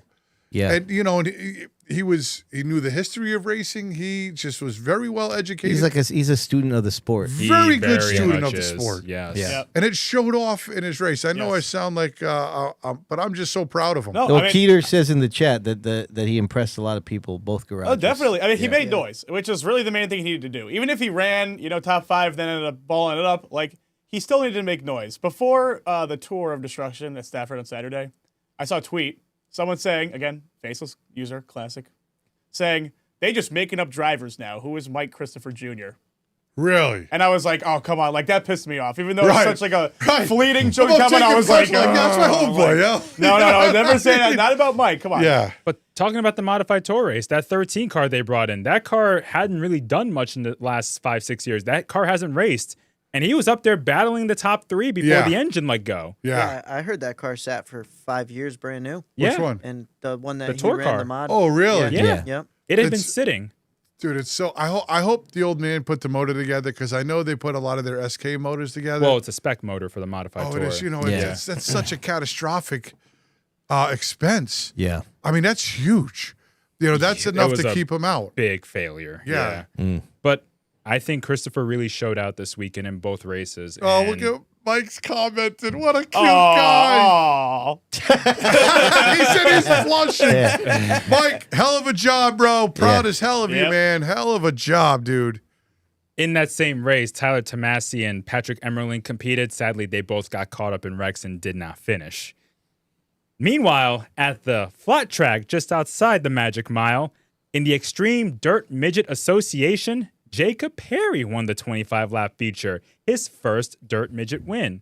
That's really cool. That's great that you have that in your news because I was meaning to I wanted to send a message to him. That's a great win. Dude, his path is so awesome. Unique. It is, right? When we went to the Monaco race at Thunder Road, he went to Bear Ridge the night before and ran that dirt track. How cool. Like he races everything. Right.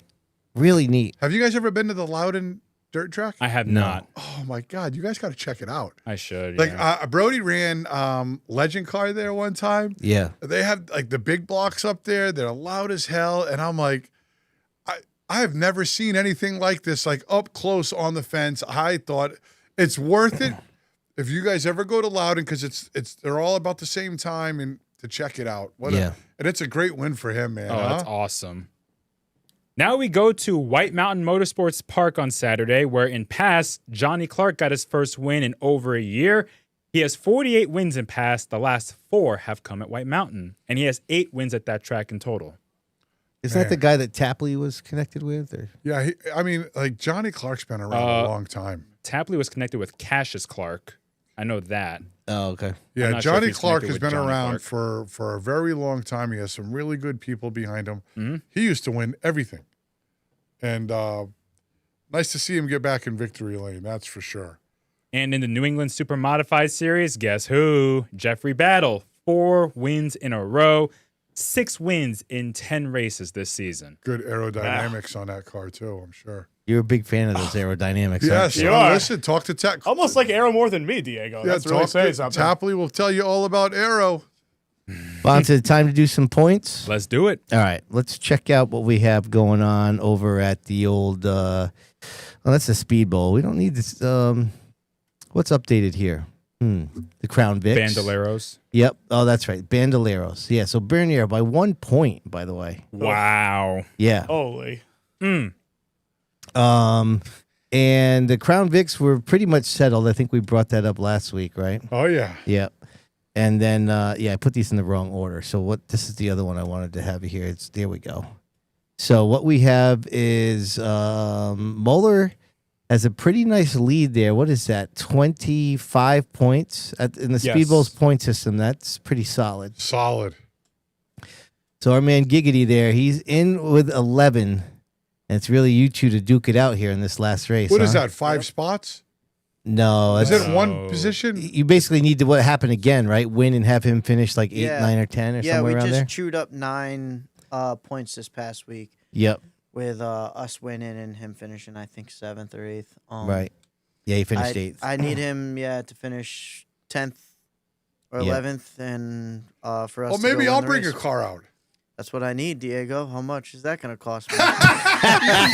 I love you, bro. You're funny. All right, let's take a look. Oh yeah, well, hold on. Let's finish up over here with so the SK Lights. So Hubby now with an 8-point lead. You get those 3 bonus points when you win. So Burgoy's now, he dropped to 5th. So yeah, that kind of took him out of it. So it sucks. Davis is within 10. Chapman's with 8. Hubby's in the driver's seat there. Jason Beal, Jake Kutu actually here has moved into 2nd place. Yeah, I think he finished 2nd in the 50-lap feature. He got DQ'd though. Did he? Oh, he did? He's down to 5th right now. They just updated him yesterday, but he's a great guy. Oh. Something happened, so it's the Beal, Melania, and I think Kutu. That was just updated yesterday, I think, or today. Damn. All right. I didn't know that. Yep. Yeah, I guess they pulled clutches and flywheels, transmissions. So that is a brutal tech. Yeah, it's a brutal tech. Yeah. It's something. It's too bad, because not that I want to call anybody out, because Kutu has been running great this year. The guys are fast as heck, and it's a great family. So I'm just saying that tech will take a while. Ooh, brutal. Yeah, brutal. It's good to see techs though, especially when it gets down to championships and stuff like that. It's good to see some stuff come apart. Right. I like it. You have to. Yeah.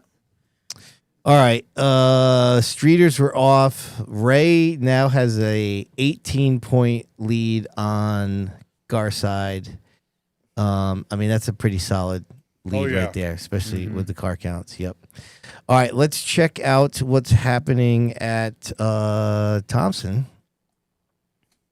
So Todd Owen, is Todd Owen the only one that's raced all the races?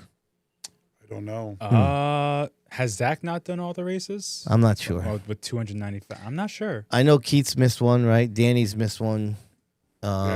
Anyways, Jake's in pretty good spot there with the late models. Nick is in an excellent spot, 46 up over Johnny O and the lights.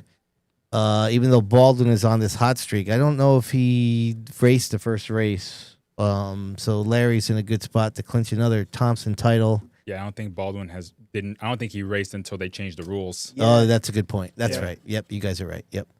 And Trudeau's got the 22-point lead in the minis. So let's check out some.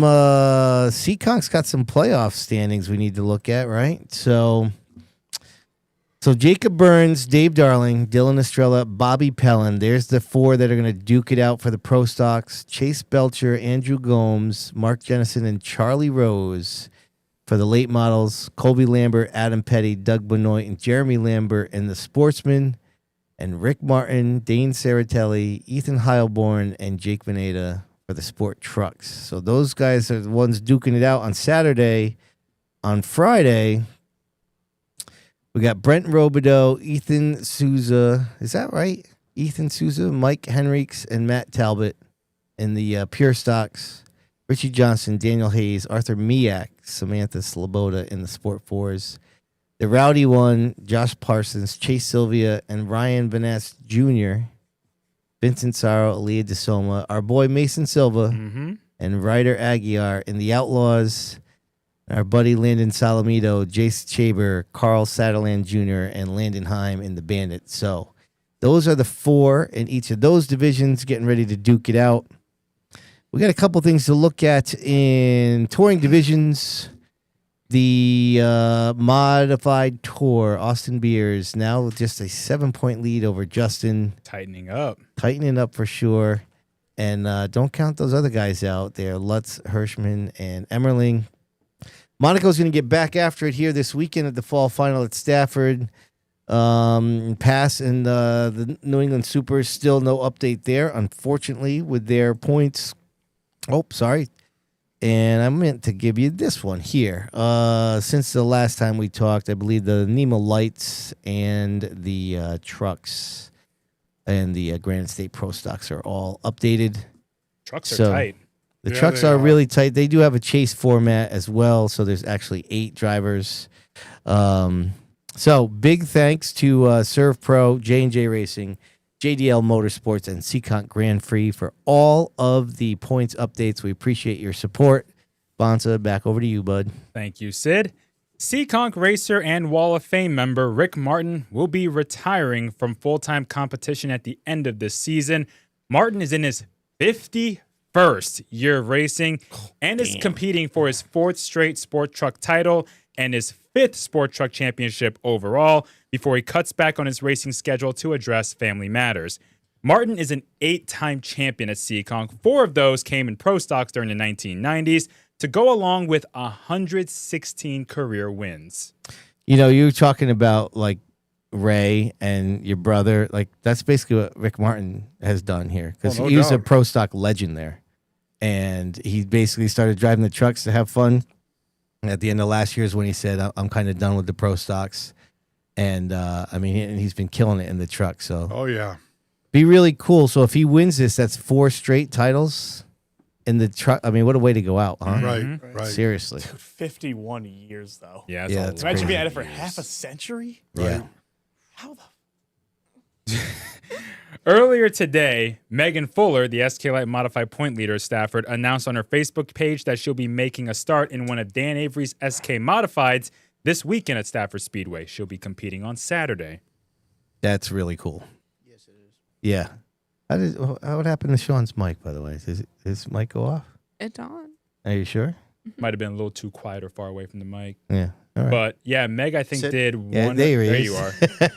I think Meg did 1 or 2 SK starts last year, driving one of Rocco's cars. So she has a little bit of SK experience. I'll be interested to see how she does. You think this she's weekend. excited? Yeah, I mean, I'm sure. Get a chance to drive the SK.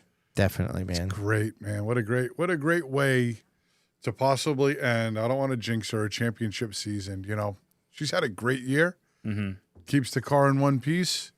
She deserves it. And the SK Light race on that Saturday is the Invitational, which is for non-winners, so she doesn't have to compete in that since she won the season. Right. So she can just focus solely on the SK. And that has been your Belltown Motors Weekly Update.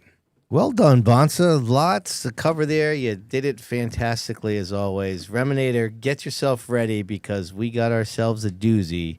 It's time for the Waddell Communications Nostalgia Nugget of the Week. Nailed it. Come on. Good job.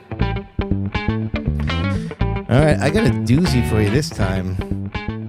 You know, it's going to be the fall final here coming up at Stafford this weekend. Did you know, Diego, that the fall final first debuted in 1979?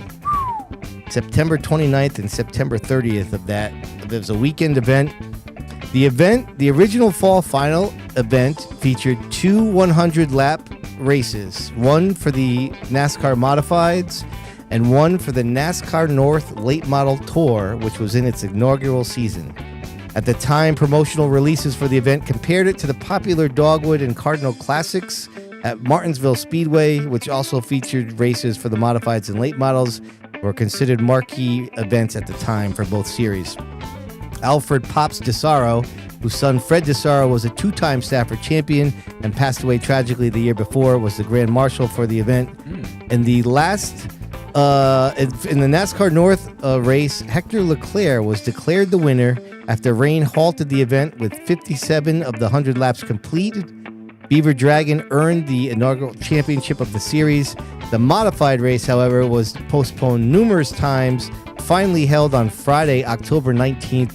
Richie Evans scored the victory. It was his 51st win in 80 races that he entered that season, and Evans would go on to win 4 of the first fall finals. Unbelievable. He was a badass, as we have talked about before. So we'll be getting back after it this weekend over at Stafford for another edition, 79. So that's, what is that, Bonsa, 47 years? Is that right? You're making me do way too quick a math I think for I that. got it. You know what? I got that. All right, let's go down to the bullpen. Our man Rob's ready to go.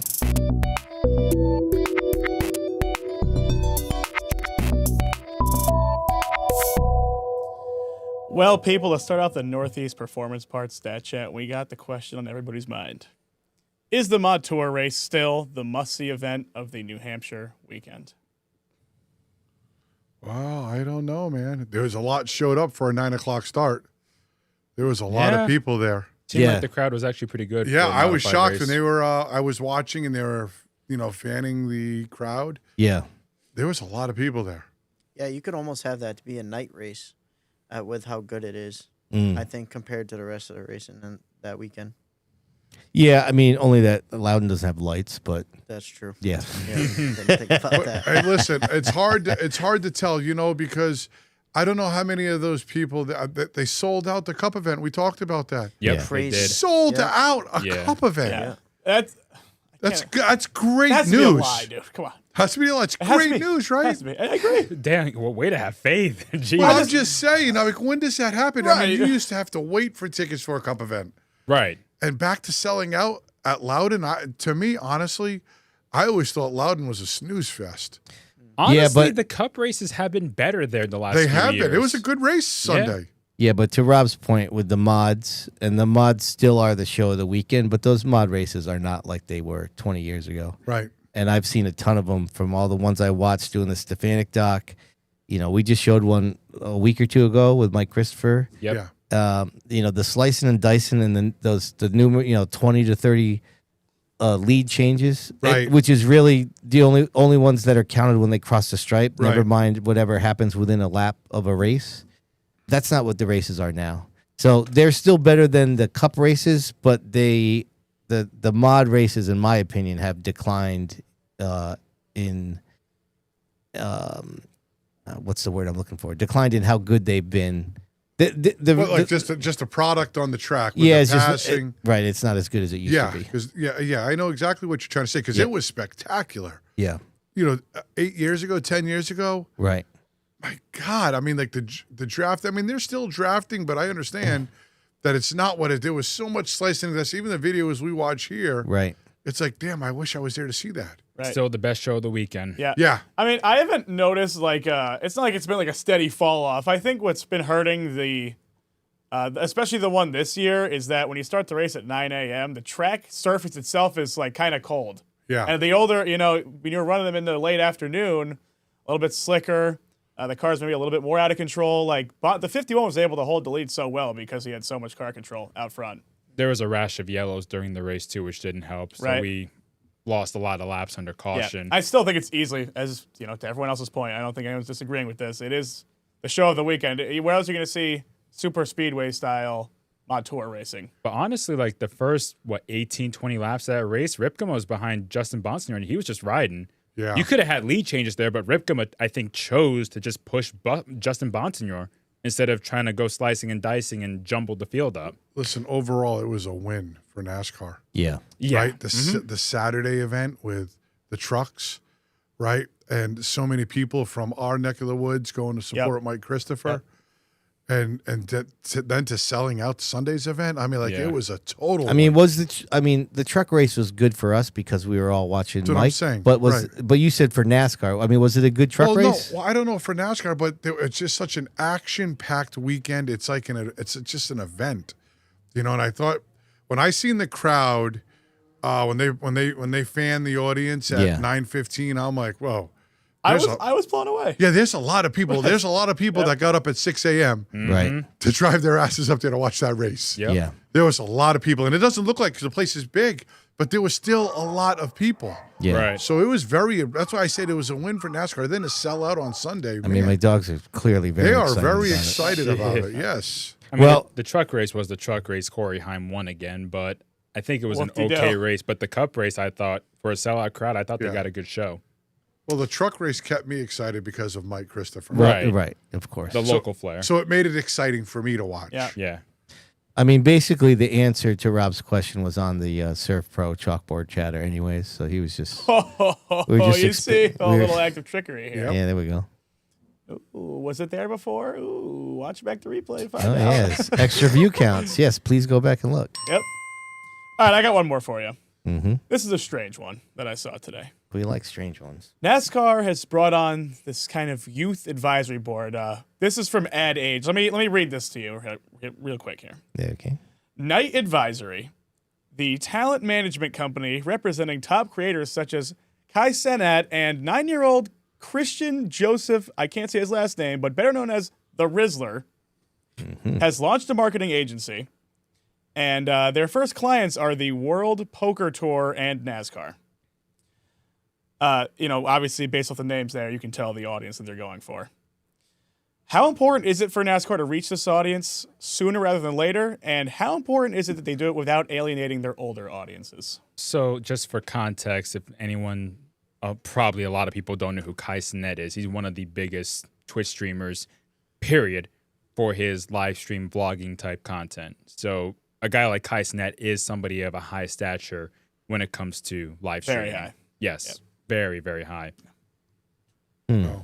But going back to your question about should they look to cater more to the younger audience, how can you not have that goal? Right. In my opinion, we know that the NASCAR fan base is on the higher side in terms of the age scale. Yes. And you can cater to them all you want. That's fine. But eventually that age group will go away just by life. So you got to find a way to bring in the next generation of fans. And yeah, some of that is family. Like you're going to have the second generation or third generation, the racing family come in. They'll be fans. But how do you bring new fans in? Like me, I was a brand new fan in 2004 when I was 8 years old. How do you bring those people in and make them stay? Now, am I saying what 10, 12-year-olds want is different from what a 65-year-old wants? Not exactly. They're not mutually exclusive, but there has to be an effort. And yeah, there's going to be a clash of ideologies because of the fact that one generation is raised so differently from the other. Right. I think you're missing a big factor here, though, and that's money. Because ultimately, you want your fans to buy merchandise, you want them to buy tickets, you want them to travel to your events, and 10 and 12-year-olds don't have the money to do that. So if you're just going to focus on that demographic, you're making a huge mistake. Right. The people that spend the money are the older people. They're the people that are Diego and I's age, or even your guys' age in your 20s. You know, Shawn, you said you were 30, right? Earlier today, right? So, I mean, you definitely, to your point, Bonsa, you want to hook your fans in at a young age so that they stay with the sport. But that can't be your whole focus because they don't have the money to spend on what you're selling. Yeah, well, I said 10 to 12. That was just a number I came up with, so it's not necessarily maybe what they're going for.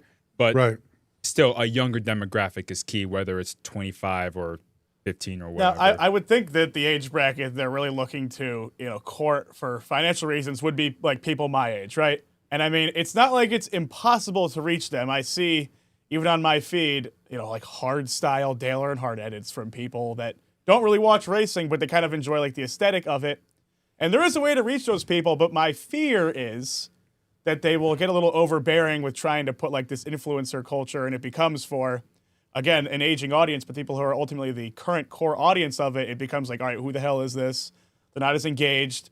You want to rope younger people in, but you don't want to toss the book out. You don't want to toss it out, right? I didn't know who the influencer was. Right. I have no idea. Neither did I. Yeah. Right. So I mean, honestly, I hate to sound like this, but I don't even care. I don't either. Right. That's where you got to find the balance, though. Right.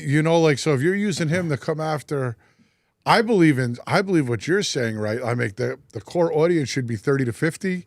The other ones are already fans. Well, those are the spenders. Those are the spenders. Right. That's the spender. The ones that are 60, 70 years old, they've already been fans for 30, 40 years. Right? Yeah. They've spent their money, right? You need to get them people of Shawn Gaedeke's age or a little bit younger up to my age. I think TV, the coveted demographic is 18 to 34.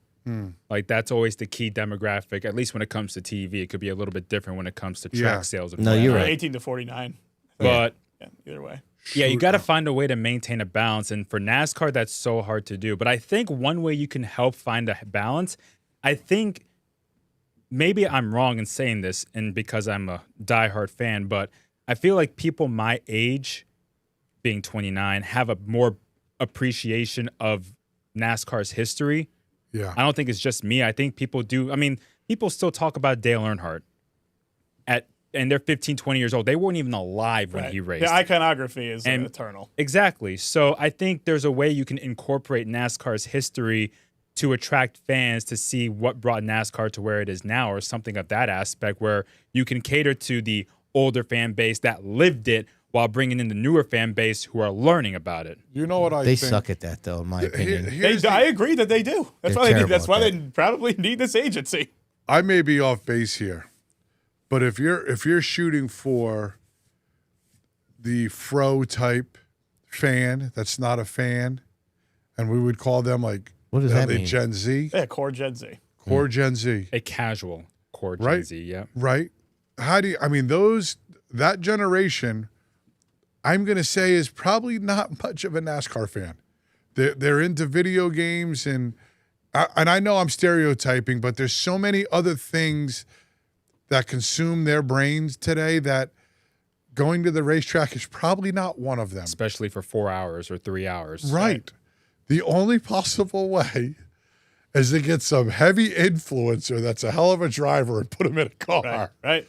Then they will watch. Well, I look think at the that's Cletus effect. Right, the goal of this agency. Cletus. Yeah, look at Cletus McFarland. Right. He has his own live stream of his onboard videos that he does for NASCAR when ARCA's in town. So And they do well for viewership. and the only problem is the core fan gets pissed off because you have an influencer that doesn't deserve the shot that they feel. Exactly. But Right.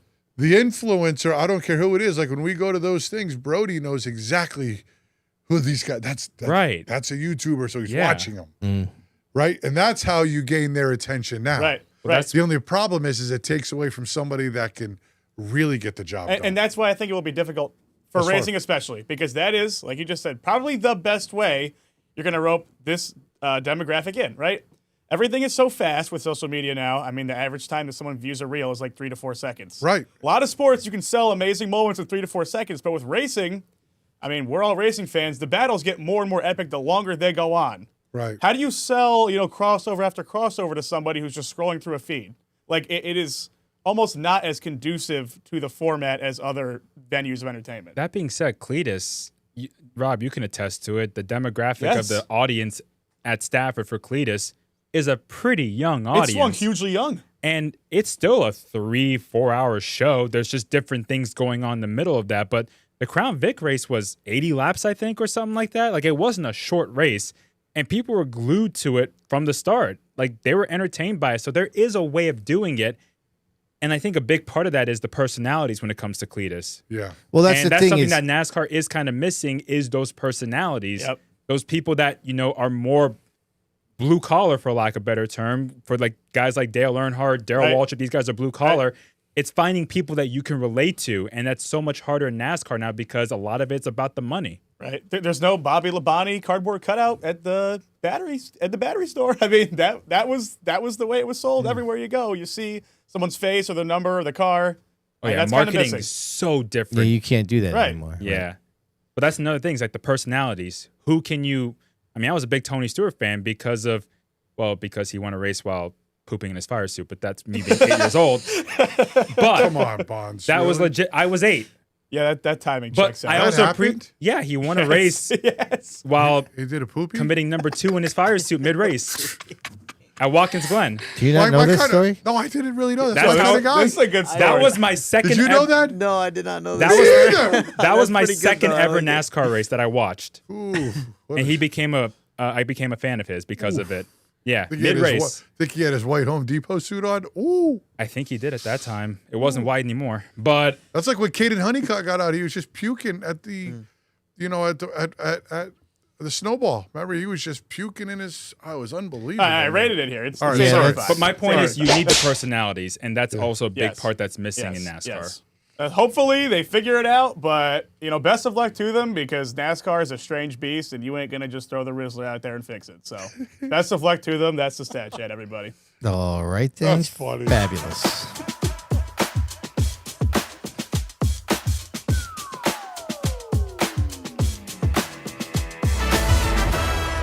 Diego kind of stepped on this a little bit earlier, but the Thompson Mini Stock winner, Rick LaFleche, son of the former Speedbowl champion, Dick LaFleche, who was a Grand American champion 1978 at the Speedbowl, co-champion with Donnie Fowler.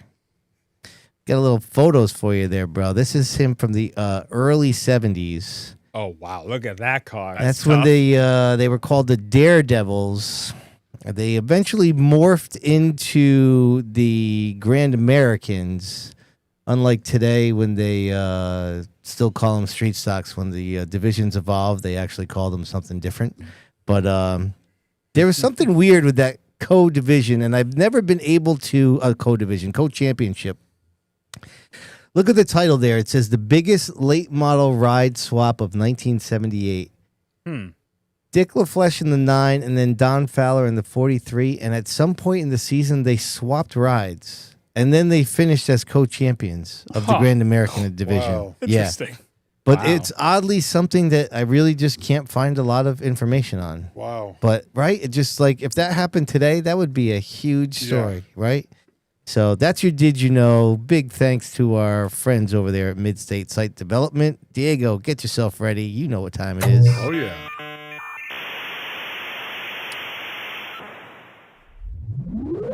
Oh, well, that's my bad. It sure was. No, I got you. What's your record for consecutive questions asked? All right, thank you, sir. You may begin now. All right, another segment of Ed Marceau, Firewood and Land Clearing. I have our first question here from Mr. Chrissy Two Scoops. Oh, we know that guy. Chrissy Two Scoops. Sure. And this one here is pointed towards our guest, Mr. Shawn Gaedeke. Oh, all right. So he has a comment and he has a question. So I'm going to read the question first. And this is kind of geared to you, Shawn. Who do you feel like your biggest rival is? Not necessarily on the track, but maybe in accomplishments and overall prestige in the sport. Is there somebody that you like to compare yourself to, or? Oh man, no, not really. I if there's anything that I'd look up to, it would probably be having a season where I went to just go rip off a bunch of wins. I've never done that. I'm always like a three win a year type guy, but there for a championship at the end. Right. Because I don't really have any rivals per se, just because of the way I race. But I eventually would like to have a car good enough to where I could just know every week that I go in. Because like this past weekend, I knew going into it, I had the confidence that I'm going to go win this race. Yeah. And that's going to be the story tonight. But not every week is like that. That's Right. probably the most confident I've gone into a race in years. Was that a loaded question from Two Scoops? Well, I Was don't he know. trying to get you to say Chris Myers? Well, Is you that know, what- because is that you've what been we're going getting to the you've been going to the races a long time, and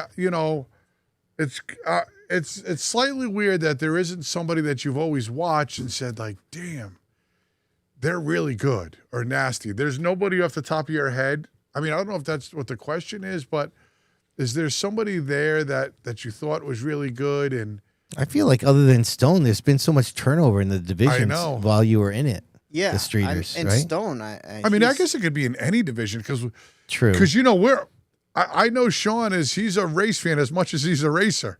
Yeah. Right. So he's always watching everybody. And, you know, there's some people that whether it was a good looking car or whether it was the quality of their racecraft that you might say, damn it, I hope that I could be like that or compare myself to them one day. I guess I've always liked how Todd Owen works on his own stuff and builds his own cars and comes And out wins. and he's had dominant seasons. Yeah. Like I'd like to I'd like to have a season like Todd where we could just go dominate like he has in the past. Right now, obviously, he's not as dominant, but I could see in the future it coming right back around. Oh, no to doubt. him being just as dominant as he's been in the past and still building his own plus 4 others cars every week on his own. Yeah, right.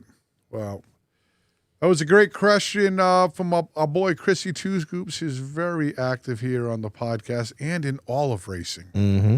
He had a quick comment, and I want to say it because it's a great comment. Okay. The late model race at Thompson was epic and deserves a shout-out. Damn straight. It really makes me miss what it was like 8 to 10 years ago, and man, do I wish we could go back in time and not mess up the rules in the other divisions. Yep. I appreciate what the Pass and Act guys are doing, keeping Circle Track alive. So it's a great big thank you. He's right, though, with And Pass and ACT. They're the reason why that oval is still moving. He is absolutely right, and it's a great question for Shawn, and it's a great comment because those guys really rocked it. All right, we're moving on to the next one. This one happens to be from the Northeast Racer. If any of you guys know him. Oh yeah, I've heard of him. His question is, so he had a long question, but I'm going to shorten it down. Do you think it would be cool to take some guys from entry level or retired divisions and give them an opportunity to do one-off races to see if they can keep them involved in the sport or move up the ladder. I think that's a great idea, but sometimes I get ahead of myself. And my wife reminds me of that. And he wants to know, obviously, my brother has bought a bunch of streeters. Yeah. And I think what he wants to do is give people opportunities, I think is a great idea because we came through the ladder of enduros like Shawn did, Super X, streeters, late models, mods. We've discussed this where it doesn't happen anymore. Mm. And I know for a fact this week my brother is putting in the Super X reigning champ, 2-time champ. He's giving Ben Pollard or Ben Castro a shot up at Stafford. Right? It's really cool to me. I mean, that's definitely cool, but that's not what the question in the email was, right? It was about old timers to keep them in the old-timers. sports. So it's newbies and old timers. Yeah, both. I mean, the old timers, right? And he put in there about the old heroes of the bowl thing, and that could be a cool idea, but I don't know. I mean, we did have that instance in the '90s when Johnny Gambino, who was a huge star at Westboro Speedway and came out of retirement basically in his 60s. Right. That was really cool. And that started from those, I think they were called the Legends of the Speedbowl. Yeah. Then they later named them the Heroes of the Bowl when the legend cars came, so there was no confusion. But I mean, I don't know if you're going to capture that again. Yeah. Gambino was a pretty unique guy, and so I don't know if you could capture that again. I mean, the idea of the old timers in those races was cool, but how many people are going to be like your brother that are going to, the problem with that was it ran its course, and then a lot of people just started balling up cars and saying, "Hey, thanks for the ride," and then it wasn't fun anymore, and then the car owners and drivers didn't want to lend out their cars to have these old timers. So I mean, the sentiment is nice to keep them in the sport, but maybe there's also a reason why they shouldn't be driving anymore. You know what I'm saying? The cars evolve. You're out of the sport for 10 years. Well, I think there's something to be said on the other side of things because I personally don't think I'm officially done. Guys like Corey Hutchins, who's always helping out Norm Sears every Wednesday. I know he's still got it pumping in his blood. It could take one good run for him to be like, yeah, maybe I'm going to do this again or get back in and dabble. I'm not sure where everybody's at in life. I mean, if you said you were going to go racing or I saw Corey, I would be excited because I know you guys. Right. But in trying to be objective. Oh, right. Yeah. The better thing is to put Ben Pollard in the car than some old timers. You know what I mean? That's what's better for the sport. Yeah. So. And I feel like that's got to be so hard for Shawn to do with 3 cars because the maintenance now, I mean, if you don't keep up on it, you're not really sending these guys to the racetrack with a car that can go show what they actually have. Yeah. That's like, with the... That whole part of the game has changed so much. Like the time in the shop. You got to work hard. I don't know. I mean, I know, Bonds, you go to different race shops around, man. It is a full-time job. It is. Yeah. I mean, I'm talking 3 nights at 4 or 5 hours a night at least, then maybe a Friday tinkering. And that's if you have a clean night. Right. And then you Saturday morning, you start the process. Yeah. Right. You spent 30 plus hours that week just prepping to go to the bowl for us. Yeah. That's almost any division now, too. It's not it changes as the division goes up. Like I was running the streeter for years. Me and Don work 4 nights a week, 3 to 4 nights a week. We don't get home until 10 o'clock at night. And that doesn't change. With the late model, if anything, I think the time has gotten slightly less. But we'll put it in if we have to, But it's like all the divisions, to be competitive in any division, you're putting in so much time during the week. It's always amazed me how we're getting kind of off topic here, but how quickly the cars change. It's unbelievable. I forget if I've said this before in the pod, but Tyler Chadwick came back to the races maybe 2 or 3 years after he stopped racing. I don't think he sold his car yet. And I said to him something like, why don't you get out there? Bring your car. And he's like, I couldn't bring my car. Wouldn't be competitive. I'm like, what are you talking about? You used to win races all the time. He's like, yeah, but that was 2 years ago. Right. And I said that much would change. It's amazing. He's like, dude. yeah. He's like, I wouldn't come out here and finish last. He's like, but I wouldn't be wheeling on the outside like I did when I was in my prime. He's like, the car's outdated already. I said, holy shit, it changes that quick. True. Yeah. Yes. I was blown away when he said that. Yeah. Yep. You can go 0 to 0 in one season. Oh, yeah. Yeah, right. All right, I got one more so we can keep the show moving. Hold on. I think Reminator might want to get in there real quick. Yeah. Haha. So Jesus, Remy. if you want to send videos, wow. Yeah. Come on. Questions to us, send at sidviewpodcast@gmail.com. Wow. Okay. You're losing it, Back to you, SpongeBob. Diego. Oh, I love her. Okay, this was from LJ, okay? Mm-hmm. It's a good one. All right. Stafford Speedway's fall finale weekend is upon us, or is it? The current format in which there is a normal Friday night program followed by the Monaco Tri-Track program on Saturday replaced the long-standing 2-day Saturday-Sunday show highlighted by crowning the weekly division champions in the prestigious fall final Whelen Modified Tour race on Sunday. The weekly divisions champions are now crowned the following Friday night with their own standalone event. My question for the esteemed panel is, which type of program do you prefer? As an older fan and participant, he's 51 years old on Wednesday, I prefer the older format. The vibe around the track on those days were unmatched. And winning a race and or championship in front of the tour teams and all the people it brought to the track made it feel much more of an accomplishment. Not to mention, the Saturday night camping, partying was incredible. On the flip side, I feel the teams being crowned champions the following Friday in front of a small crowd, by comparison, is shortchanging them for their success. Your thoughts? LJ, thanks for the great question, because it is a great question, because I know we slightly touched on this. Yeah. The vibe around the fall final weekend when it was a one-day event, I think, is different now. I agree. Right? It's like breaking the World Series into, let's do that Friday, Saturday, then you guys come back next Sunday. It's not the same vibe. Right? It's not the same thing. Yeah, I mean, for me, I've made no bones about it. Outside of the Thompson World Series, I'm not a big fan of 2-day shows. I know you're not. So it doesn't bother me. But I'm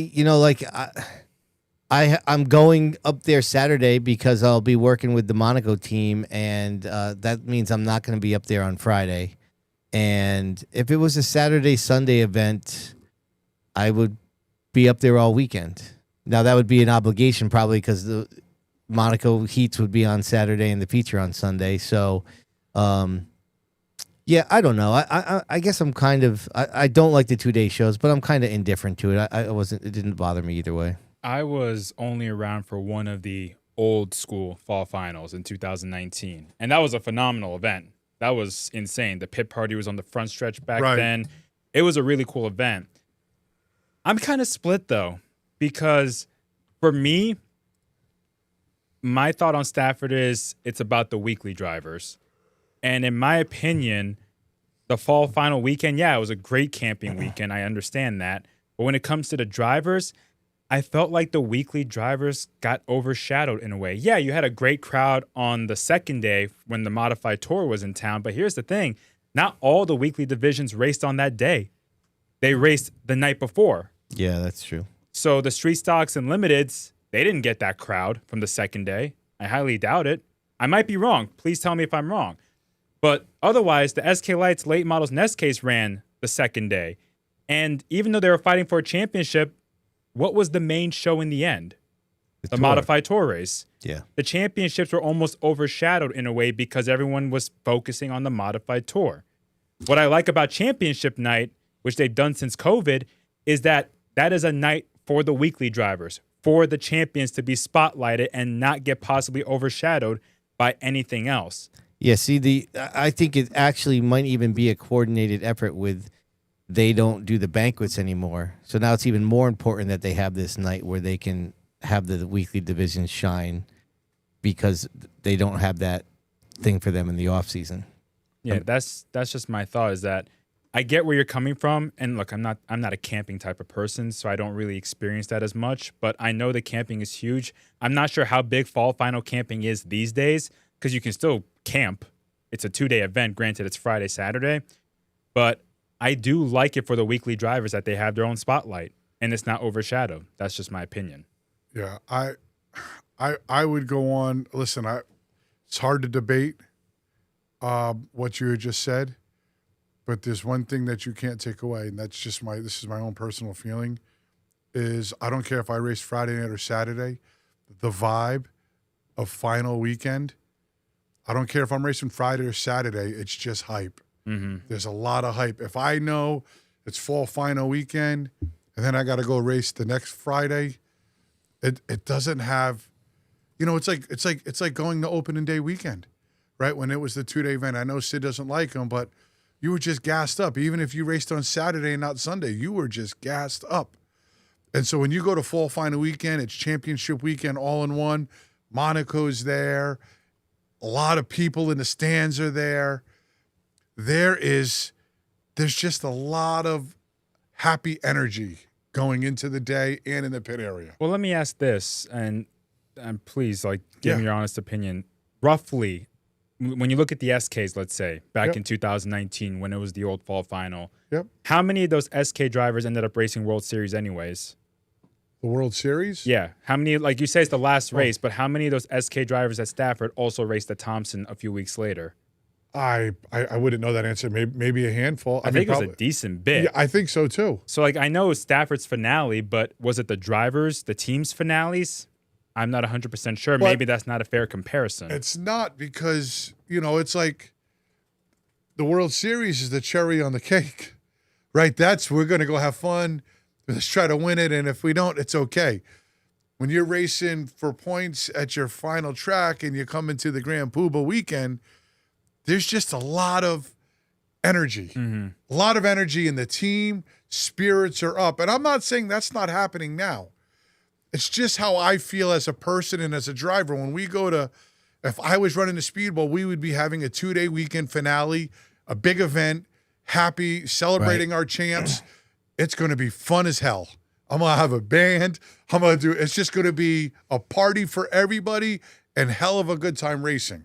That's just me. That's how I want it to be. Right. So to separate that over weekends takes some of that energy out for me. Don't get me wrong. The perfect solution is having a 2-day event as the finale where the championships are not overshadowed, but you still have that marquee modified event. Is that easy to do? If it was, they would have figured it out by now. Yeah. That'd be the perfect world. Is there a way to do it? Maybe, but that's not the case. It's hard because the Roots have done such a great job with their scheduling and with the tri-track and filling the stands, and flow numbers are just spinning out of control. They obviously are doing things right. That's just my small perspective, one person thinking about that. And I've always enjoyed that part of racing. And and that's important to me when I go to the racetrack. I got to be excited and I want to feel that way. That's why I spend all the money. Yeah. No, I got you. So it seems a little bit split here in the chat, if I'm not mistaken. The one thing I will say is Tyler Owen saying how the event can't be at the fall finals too long, can't be at 3 p.m., not the 6 p.m. stuff. I would suggest you should look at the race day schedule because racing starts at 3:15 on the fall finals. So feature start at 3:15. Yeah. So all right, we need to move on. Yeah. All right. Cool. Listen, that's the end of our segment. I want to thank Ed Marcel, Firewood, and Land Clearing for another great segment of Viewer Mail. All right, it's time to take a look-see here at the wonderful Chassis Pro Weekly Pick'ems.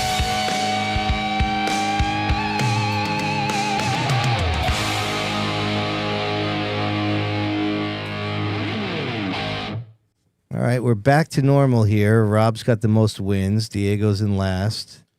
And that never changed. Everybody got something right. And easy over here, Reminator. What the hell are you doing? Remy's first day on the podcast.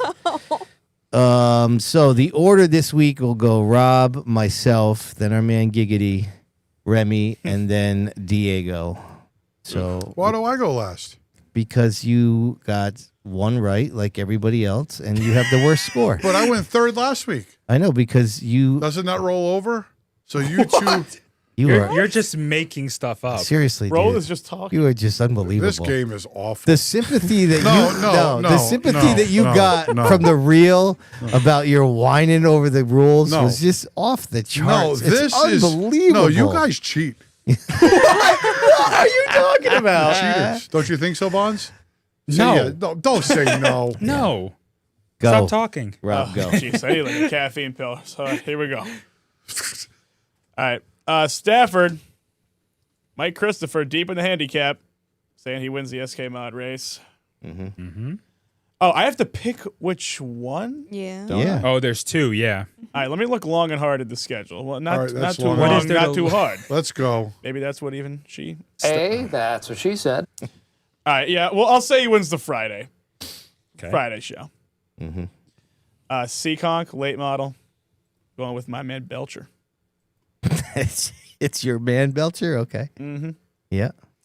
Touring at Monaco, modified tri-check series. I think Jake the Jack gets it done again. My wild card, Seekonk, Sportsman, I'm going Ada Petty. My other wild card, Stafford in the SK Lights. I say Nick Anglace after his... It's a good pick. That is. I feel like the rage, he's kind of hitting the chip right now. Possibly you could see him in victory lane. Plus, his handicap should be better. Yeah, don't say that part out loud, though. That's definitely not why I picked him. Maybe I'll It's pick him. 100%. Nah, that's definitely not why. Come on. Maybe I should all right. pick him, huh? Come with some slack here, gang. No. Come on, Sheldon. Sorry. Ooh, that was like almost a Remy laugh. Come Who's on, next? let's go. Who's next? I thought it was you, Sid. Yeah, I am. This guy. Come on, man. Look at you. I see some erasing Listen, there, Sid. he Jeez. picked basically all my picks. Oh, see, great minds think alike. And here we lead. I think he disagrees because now he's changing his picks. Seriously, thank you, Bonsa. What? Wait, he wrote him down to begin with. What are you talking Oh about? my God, they're in the chat bringing up Sheldon Creed. This is not good. Yeah, well, Rob's gonna walk off the set.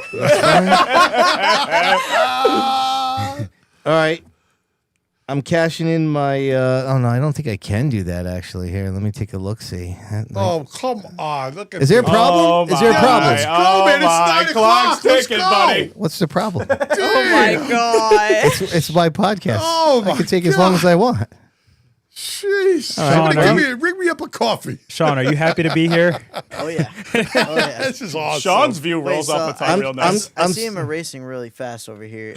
Is he not allowed to pick a single pick that you did? No, I or- can. No. I'm trying to He wants catch to him, so I don't counterplay. want to just Yeah. have all the same. No, picks. feel free to yeah. just pick all my picks for the See, last two. Sean, the thing is, if you're a smart player, you change it up. Unlike Diego, who goes last every week and still doesn't change shit up, and that's why he's in last. But so, anyways, Well, you see, I pick people that deserve to get picked. oh, you are so full of it. You pick with your heart, and that's why you're in last place. Don't you see? Diego's the victim here, bro. He gets this abuse. I mean, I pick it's people. hard to watch sometimes. All right, so listen, I wanted to.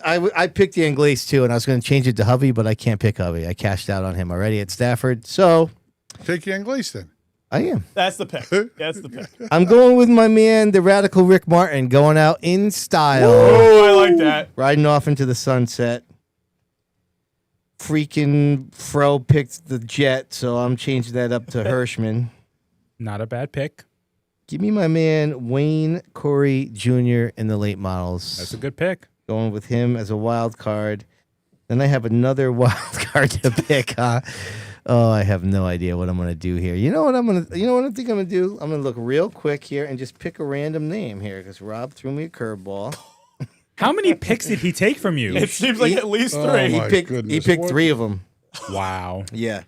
I'm gonna He's take. tuned in. I'm going. Give me the rookie sensation, Rowdy Burns, Pro Stocks, Seaconk. Okay. All right. Giggity, over to you. All right. For Stafford Motor Speedway, I got Chris Meyer in the late model. Oh, 2 scoops of raisins. Yep. Trying to go for 3 in a row. I think he's gonna too. All right. Yeah, I made sure to call him earlier and make sure he was putting tires on this week. Oh, nice. Well, that's good Wow. research. Good research by you. More than most. For the wild card, I'm picking Aaron Plemons in the Oh. streeter at Stafford. That guy's Okay. pretty good. He's a beast. Seekonk Speedway, I'm going with Rowdy, Jacob Burns in the pro. Okay. The I like that touring pick. series, I'm going to go with Craig Lutz. Oh, right on. Yep. Big nuts, we call them. Big We do? You do. Somebody does. Hold on. I thought it was Big Nuck Lutz. Yeah. Big nuts lots. Yeah. My other wild card, Oh, that's a family friendly. I get it. I'm going to go with Hovey at Stafford and SK Light. Mm-hmm. All right. We like to say that's a chalk pick, but good job by you. Yeah, chalky chalk. Chalkity chalk. Chalk wins, Yep. though. It really does. Reminator, what do you got over there? Okay. I love that sound. All right. You have to say which SK Light race for hubby. Well, one of them's the invitation. Yeah, Yeah, one's an he can't run this invitational. He Saturday. can't run that. He didn't know that, you points. dumbass. Oh, points show. Seriously, Diego, shut the F up, will you? Well, you're trying to shortchange the guest. That's just low. that's my We buddy. need clarity. He's my buddy. He could have Thanks, picked him for the He's non-point. my buddy. We could have picked him for the I non-point pick my race. friends. You're such a loser. Thank you. No, that's a fact, you, though. Diego. You're last place. Go ahead, Rams. All right. So, Stafford, I'm going SK on Friday. Michael Jarvis. Oh, underrated. Staying at Stafford, limited late model. I'm going with Matt Winter. Seekonk, I'm going late models, Mark Jennison. Then I'm staying at Seekonk, and I'm going sportsman, Colby Lambert. And then for my touring series, I'm going Monaco, Ronnie Williams. Okay. Thank you. Have a nice night. See you later. All right, cocky. Let's go. And it's like over what? Okay, you ready for these ones? Oh, I don't know if I am. That's the problem. Yeah, to the 5 apologies we need to send out to the drivers. Send them a Your- Christmas card. Your names will be called next. Stafford. Yeah. Jesus, what's the matter with you? This segment's taking way too long. I'm going street stocks. Yeah. Guess who I'm picking? Burt Willett. The Hammer. Sean Monahan. That's insider trading. No, we can't Nope. allow that pick. My wild card pick is the Legends at Seekonk, Jacob Burns. In what? Oh, the legend car. Sorry. I thought you were calling him a legend. I mean, you could. He kind of is this year, could've. though. He really is. My Seekonk pick is the Truck's Chuck Veneta.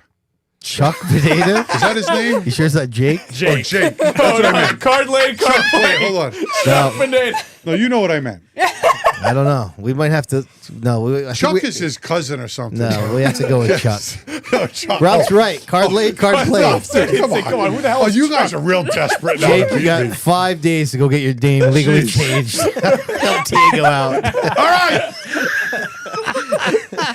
Damn it all. This is getting to be a bunch of bull crap. Let's go. All Come right, on. touring. I'm going with my man Jake Johnson, Tri-Track. Chalk. I'm going back to my wild card, Pure Stocks, Seekonk, Brent Robideau. Okay, that's not bad. Sean, you picked Craig Lutz for Tri-Track? Yeah. Yeah. I don't think he's not entered. I don't think right now. He's going to show up, though. I talked to him. Oh, you Yeah. did? No. Great. You Wow. guys like to Well, bust let's my hope he balls. enters. All right, let's go. Come on.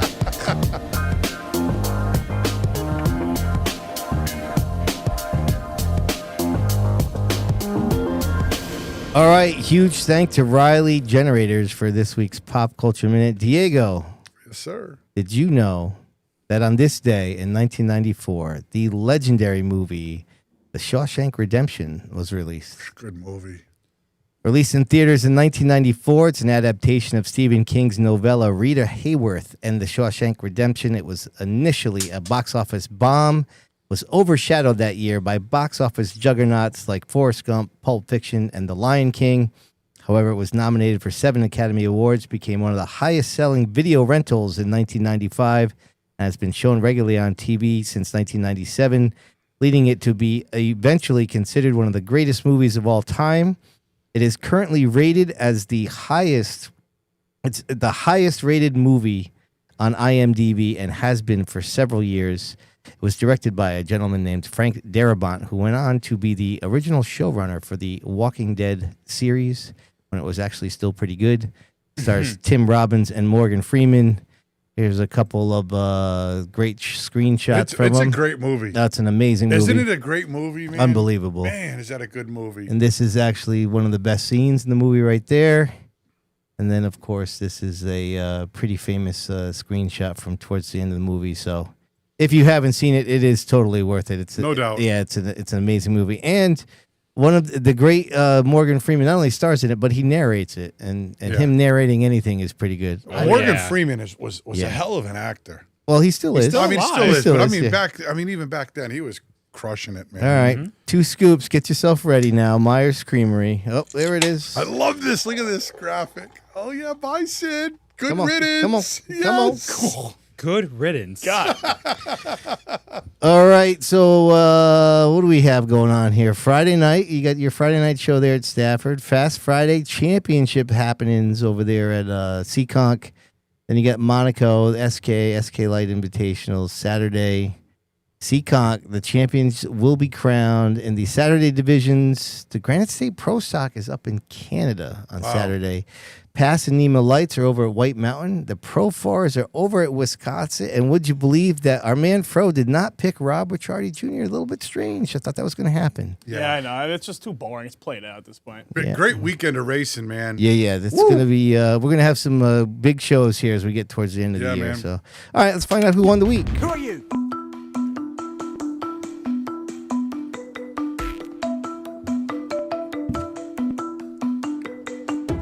Brought to you by Skaken. We say it right.